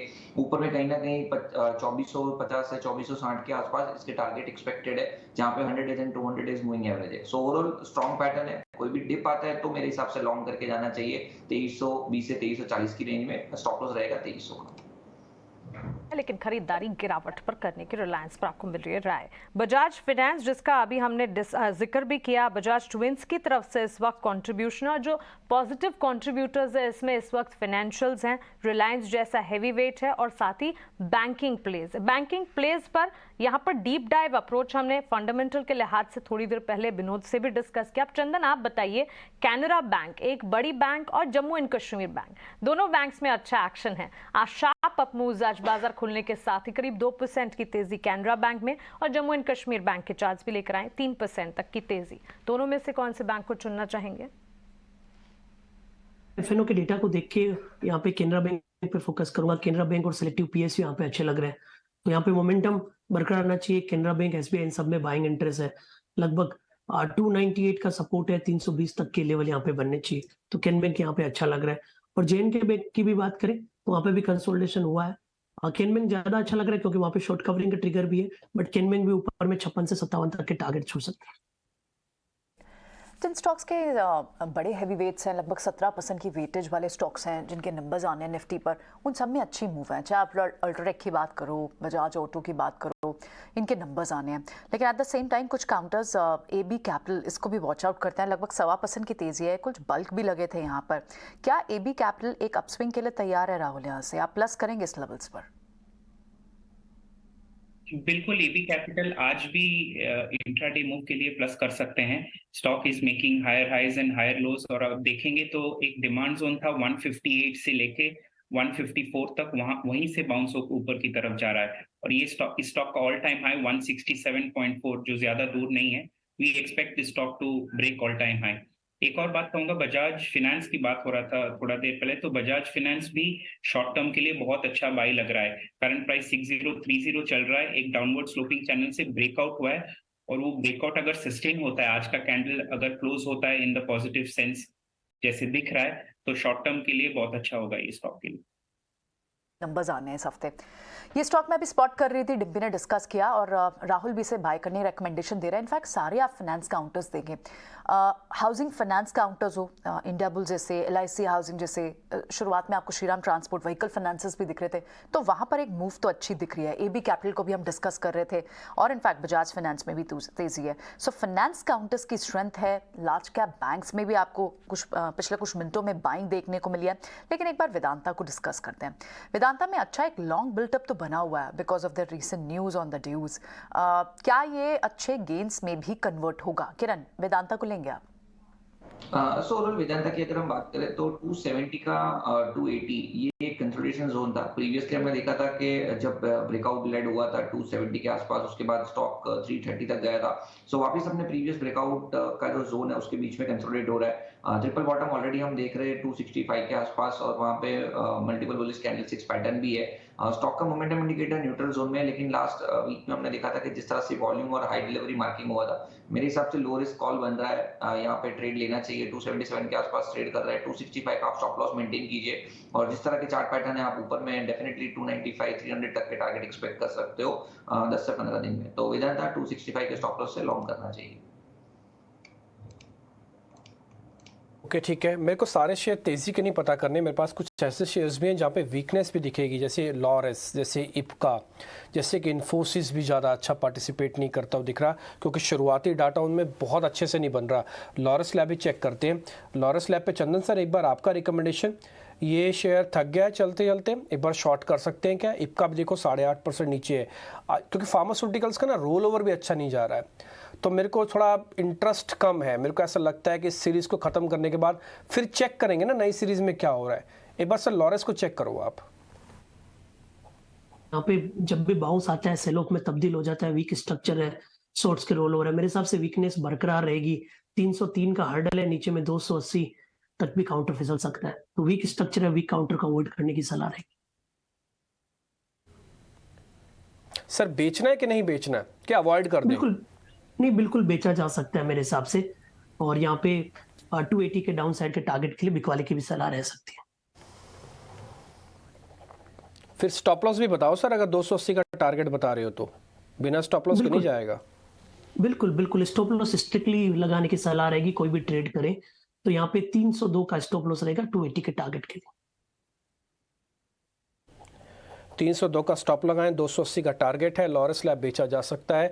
नीचे आप देख पा रहे हैं का सीजी कंज्यूमर्स पे ना 16 लाख शेयरों की ब्लॉक डील लगी है। देखिए किसी के आने या किसी के जाने से कंपनी पे क्या इम्पैक्ट हो सकता है उसका one of the finest example है एयू स्मॉल फाइनेंस और CG consumers. AU small finance की जब मैनेजमेंट को रखा गया, मंजूरी आई आरबीआई से, शेयर करीब करीब 8-9% ऊपर खुला। सीजी कंज्यूमर्स के अंदर भी मैनेजमेंट को प्रमोट करके एमडी सीईओ रखा गया मिस्टर घोष को, लेकिन ब्रोकिंग हाउसेस की रिपोर्ट्स ज़्यादातर जो सौमित हमारे सहयोगी हैं उन्होंने डाला है कि ज़्यादातर का ये मानना है कि वो थोड़ा वो अच्छे से शायद मैनेज कर नहीं पाएंगे, उनका एक्सपीरियंस थोड़ा कम है, शेयर को पनिशमेंट मिल जाती है 11% की। तो ये बेस्ट एग्जांपल होता है कि टॉप लीडरशिप किसके पास है, और अगर टॉप लीडरशिप में कहीं भी कोई दिक्कत है तो मार्केट इसी तरह से पनिश करेगा। एयू स्मॉल फाइनेंस के अंदर जब संजय जी को अप्रूवल दी थी तो आपको पता ही है, याद होगा। तो ये बेस्ट एग्जांपल्स हैं दोनों शेयर्स के अंदर। ठीक है मानसी, स्टॉक जो कि त्रिमूर्ति सेगमेंट में हमने डिस्कस किया था उस स्टॉक का आप जिक्र करते हैं, और स्टॉक है अनुपम रसायन। 420 करोड़ के ऑर्डर्स मिलने की उम्मीद, ये खबर आती हुई दिखी है, और इस स्टॉक में हमने अच्छा एक्शन देखा है। ग्लोबल ओवरसीज यूएस मार्केट से स्टॉक को या कह सकते कंपनी के कारोबार को एक ऑर्डर मिलने की खबरें हैं। 4% की तेजी है। किरण, एक बार अनुपम रसायन के चार्ट्स आप बताइए।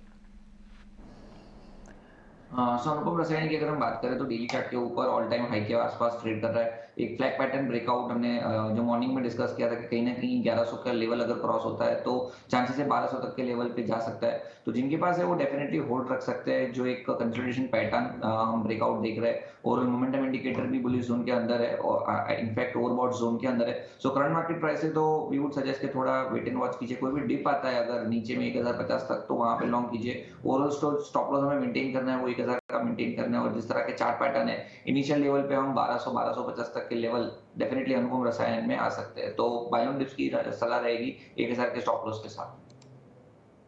बाय ऑन डिप्स की राय इस वक्त अनुपम रसायन पर। सीजी कंज्यूमर के चार्ट्स को एक बार पुल अप करते हैं और आज तेज गिरावट देखने को मिल रही है। इस गिरावट के पीछे की वजह क्या है, आइए हमारी सहयोगी विनी से समझते। विनी, 11 से 12% की गिरावट सीजी कंज्यूमर में।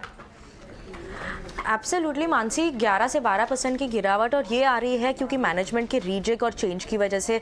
मैथ्यू जॉब्स जो थे एग्जीक्यूटिव डायरेक्टर और सीईओ ऑफ द कंपनी, उन्होंने अभी अपना रेजिग्नेशन दे दिया है। उनका जो लास्ट डे ऑफिस में है वो है 30 अप्रैल 2023।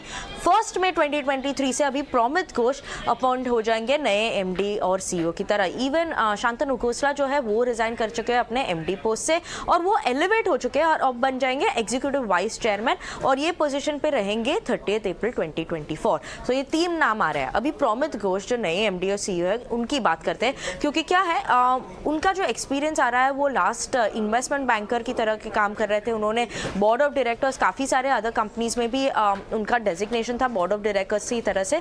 पर मार्केट क्यों इतना डरा हुआ है, इतनी गिरावट क्यों है?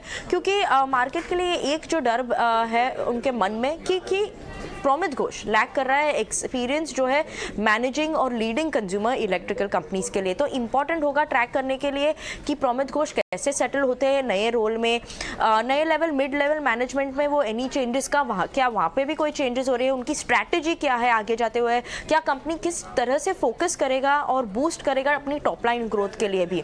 और एनालिस्ट की बात करें तो काफ़ी सारी नोट्स भी आई हुए हैं। इन्वेस्टेक ने कहा है कि मेन फैक्टर जो सबने हाईलाइट किया है कि मिस्टर घोष का जो लैक ऑफ एक्सपीरियंस है as managing and leading consumer electrical company, उन्होंने मैनेज नहीं किया है पास में, उसकी वजह से थोड़ा एक टेंशन बढ़ी हुई है मार्केट में कंज्यूमर इलेक्ट्रिकल्स के लिए, CG consumer electricals, Crompton Greaves consumer electricals के लिए। उसके अलावा जेपी मॉर्गन हाईलाइट कर रहा है कि अनसर्टनिटी है स्ट्रेटेजिक प्रायोरिटीज़ में, एग्जीक्यूटिव अप्रोच में, और वो बिलीव करते हैं ये डेवलपमेंट थोड़े टाइम शॉर्ट टर्म के लिए प्रेशर बना रहेगा क्रॉम्पटन ग्रीव कंज्यूमर्स के लिए। इवन गोल्डमैन सैक्स ने ये सिमिलर हाईलाइट किया है कि शेयर प्राइस में थोड़ी वॉलेटिलिटी रह सकती है इसकी वजह से, और मार्केट एक्चुअली देख रहा है कि स्ट्रैटेजी चेंज कैसे हो गए ये न्यू मैनेजमेंट से, और क्या होगा अभी कंपनी की स्ट्रैटेजी आगे जाते हुए।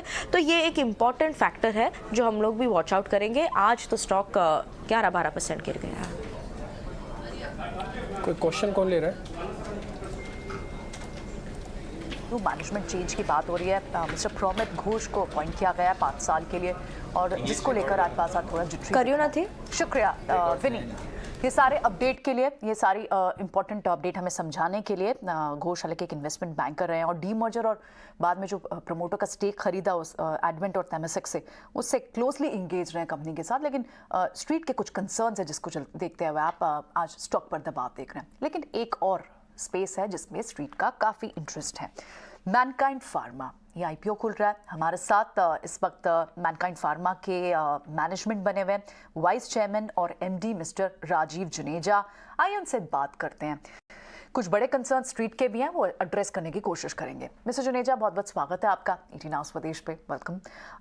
एक बात सबसे पहले आपसे जो समझना चाहेंगे, जितने भी बड़े प्लेयर्स आपके जोन में, आपके सेगमेंट में हैं, इंडिया में स्पेशली, उनके पास एक बड़ा chunk of business export market से है, चाहे वो यूएस मार्केट्स हो या फिर दूसरे other parts of European markets हो। लेकिन आपका कंट्रीब्यूशन सिर्फ 3% ही एक्सपोर्ट्स में है। किस वजह से आप अपने आप को एक्सपोर्ट ओरिएंटेड कंपनी नहीं रखना चाहते, या फिर एक्सपोर्ट की तरफ फोकस इतना क्यों नहीं है अभी? हिस्टोरिकली मैनकाइंड की कहानी ऐसी है कि मैनकाइंड ने हमेशा बिलीव क्या किया है, बड़ी फोकस अप्रोच पे बिलीव किया है, और हम लोगों ने कभी भी किसी कंपनी को फॉलो नहीं करा। अगर आप किसी को फॉलो करते हो तो आप इतने कम टाइम पर प्रिस्क्रिप्शन में नंबर 1 नहीं बन सकते, 4th रैंकिंग पर नहीं पहुंच सकते। एक साइड में अगर आप बोले तो मैनकाइंड 27 साल पुरानी कंपनी है, लेकिन ये 27 साल पुरानी कंपनी सिर्फ यूपी के अंदर ही है। पंजाब हरियाणा में हमने उसके 1 साल बाद लॉन्च किया तो हम 26 साल पुराने हो गए। आपको हैरानी इस बात की भी होगी, दिल्ली जो मेरठ से, because we are from Meerut, we started Mankind from Meerut, सिर्फ 70 किलोमीटर दूर है। और हमने दिल्ली में लॉन्च किया 2004 में, हमने मुंबई में लॉन्च किया अप्रॉक्सीमेटली 2005 में, हमने 22 साल पहले लॉन्च किया सदर्न पार्ट ऑफ इंडिया में, बिकॉज हमें लगा कि हम जिस भी एरिया में जाएं, सिर्फ for the sake of saying कि हम वहां पर गए हैं, उस सेंस में कभी नहीं गए। We always thought we should dominate, penetrate to the deepest. उसी फिलॉसफी पे काम किया, उसमें हमें टाइम लगा है। लेकिन उसमें एडवांटेज क्या हुआ है कि आज की डेट में 80% पेनिट्रेशन है मैनकाइंड का, मैनकाइंड के प्रोडक्ट्स का डॉक्टर्स की तरफ। हम प्रिस्क्रिप्शन में नंबर 1 है। और जब आप इस तरह से काम करते हैं तो आपका दिमाग एक ही तरफ लगता है। और आज वो जो हमारी बातें हैं कि हम एक्सपोर्ट्स पे नहीं गए, और अगर आप एक्सपोर्ट्स पे जाते हैं तो अगर एक्सपोर्ट्स में सिर्फ वेनिला प्रोडक्ट लेके जाते हैं तो प्राइस का प्रेशर रहेगा। आप टैक्टिकली 1-2 साल के लिए कुछ अच्छा कर लेंगे, बट अगेन 50 ब्रांड है, 50 कॉम्पिटिटर्स हैं। और मार्केटिंग के अंदर जो बड़ी इंपॉर्टेंट चीज है, जब तक आपके पास किसी प्रोडक्ट्स के साथ में एंट्री बैरियर नहीं है, आप प्राइस कमांड नहीं कर सकते, आप प्रॉफिट कमांड नहीं कर सकते, आप ब्रांड कमांड नहीं कर सकते। इसलिए हम लोगों ने यूएस में जाने का नहीं सोचा। हम जब भी जाते हैं कोई प्रोडक्ट लेके, वहां पर हमारा एक्सपोर्ट सिर्फ 3% का है। तो एक ही फिलॉसफी है, कोई most difficult product to make है, कोई कॉम्प्लेक्स प्रोडक्ट है, तो उसको ही लेके जाते हैं, so that we can play some kind of a role over there from the position of strength, not weakness. और जो अभी हमने करा है, it was right, it was lucky, we had a good foresight. ये बात तो बिल्कुल ठीक है कि यूएस जाना ही क्यों, जब अपने देश में इतना बड़ा मार्केट है और आपको उसका रिस्पांस भी मिल रहा है, फिर यूएस के अंदर क्यों जाना। एक और पॉइंट है सर, एक आपका प्रोडक्ट है बहुत ही बेहतरीन है, एक्चुअली वो जो लोग इनो पीते हैं ना उसके जैसा है, गैस्ट्रोफास्ट के नाम से है। आपका एक कंज्यूमर बिजनेस के अंदर आता है जिसमें करीब 8 से 10% आपका टोटल रेवेन्यू है। सर, इसको लेकर आपका पूरा प्लान क्या है? इस डिवीजन को आप कैसे बढ़ाएंगे?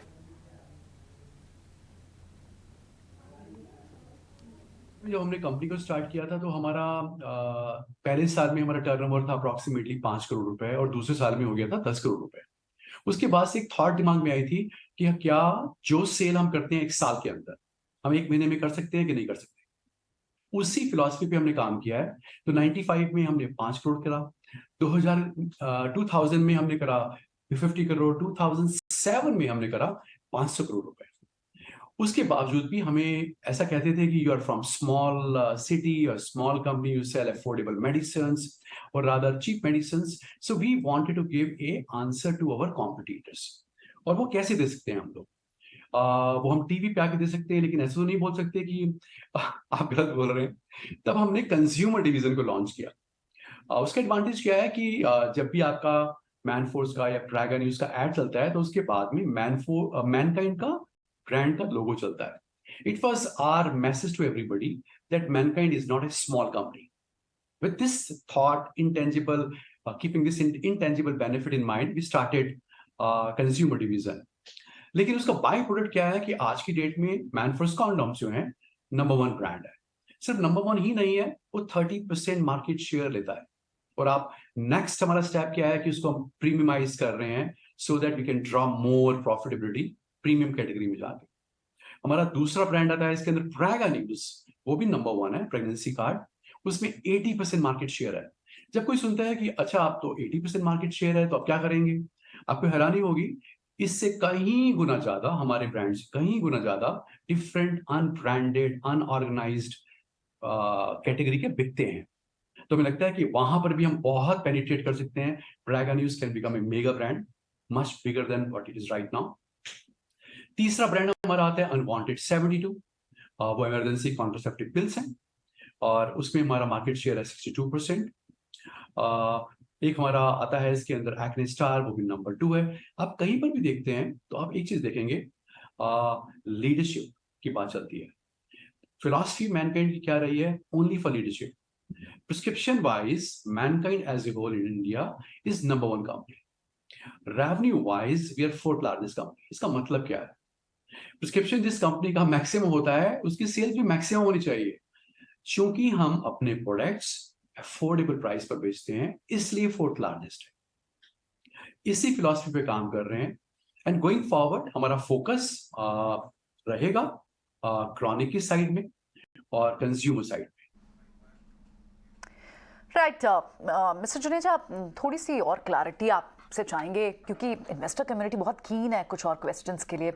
स्पेशली आपने जो रिसेंटली पैनकियास के ब्रांड को एक्वायर किया था और गिवन अ फैक्ट कि थोड़ी सी एक्सपेंसिव एक्विजिशन तो थी, क्या बड़े रैशनल थे इस एक्विजिशन के पीछे गिवन द फैक्ट कि ये एक हाई एक्सपेंसिव एक्विजिशन था, जिस मल्टीपल पे किया गया? गोइंग फॉरवर्ड आपकी क्या स्ट्रैटेजी होगी, कंपनी की क्या आइडियोलॉजी होगी और इनऑर्गेनिक ग्रोथ आप अपॉर्चुनिटी कितनी देखते हैं स्पेस में? जब भी कोई कंपनी किसी कंपनी को एक्वायर करती है, एक्विजिशन करती है, तो कुछ बातों का ध्यान रखती है कि उसके सारे प्रोडक्ट्स, वो कंपनी और उसके सारे प्रोडक्ट्स एग्जिस्टिंग कंपनी में मैनकाइंड मेरे से पेनिशियल को लिया, उसको कॉम्प्लीमेंट करें। अगर वो कॉम्प्लीमेंट करते हैं, वैल्यू एडिशन करते हैं तो अच्छा है। अब आपको मैं बातें बताता हूँ, आप सोचिए और खुद डिसाइड कीजिए कि अच्छा है कि नहीं है। उनका एक बहुत बढ़िया कैटेगरी है ट्रांसप्लांट बिजनेस की कैटेगरी। हिंदुस्तान में अप्रोक्सीमेटली 2000 डॉक्टर्स ट्रांसप्लांट करते हैं, किडनी का या लीवर का या और अदर ऑर्गन्स का। उसमें से कुछ 100 डॉक्टर्स 60-70% काम करते हैं। वेरी नीश कैटेगरी, उसमें एंट्री मारना बहुत ही टफ है। हमने क्वेश्चन पूछा क्या इसको हम खुद क्रिएट कर सकते हैं? आंसर था नहीं, तो इसलिए उसको लिया। सेकेंड रीजन, पेनिशिया के पास एक पेटेंट प्रोडक्ट है, उसका नाम है सिटकॉम। वो पाइल्स के लिए आता है, हेमरॉइड्स के लिए आता है। कितने हिंदुस्तान में पेटेंट प्रोडक्ट्स हैं? हमारे पास वो आ गया। ग्लाइजेड उनका एंटी डायबिटिक में रैंकिंग नंबर 2 ब्रांड है, वो भी मैनकाइंड के पास आता है, तो वो क्रॉनिक साइड का है। इसके अलावा उनका एक प्रोडक्ट है निमोलिड, जो काफी आइकॉनिक ब्रांड है, बहुत अच्छा चलता नहीं है बट नाम उसका बड़ा अच्छा है, तो उसको हम शिफ्ट कर देंगे अपने कंज्यूमर डिवीजन में निमोलिड डाइक्लो के नाम से। इन सब बेसिस की वजह से हमने इसको लिया है। इसके साथ साथ ग्रॉस मार्जिन जो पेनिशिया का है वो मच बेटर है मैनकाइंड से।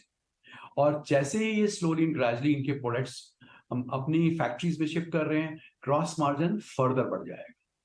किसी भी तरह से पेनिशिया जो है हमारे को लगता क्या है बहुत अच्छा फिट है मैनकाइंड के अंदर। और फ्यूचर में अगर हमारे को राइट कंपनीज दिखेंगी, और because Mankind is always cash generating company, zero debt है हमारे पास, हर साल कैश जनरेट करते हैं, तो उस कैश को कहाँ यूज करें?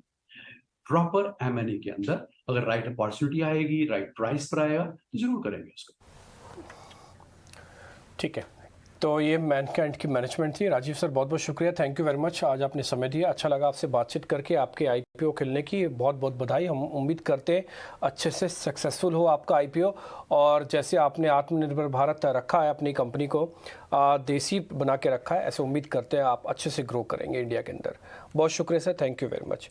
आगे बढ़ते हैं, मार्केट के अंदर वापस से लौटते हैं। देखिए निफ्टी स्ट्रगल कर रहा है अभी भी प्लस और माइनस के बीच में, करीब 1 से 1.5% का। लेकिन अगर आप जैसे बैंक निफ्टी के अंदर जाएंगे तो आपको थोड़ी थोड़ी तस्वीर आपको अलग दिखेगी। एक बार जरा बैंक निफ्टी भी दिखाइए। और आज ना मंगलवार का दिन है, और आज फिन निफ्टी का भी दिन है।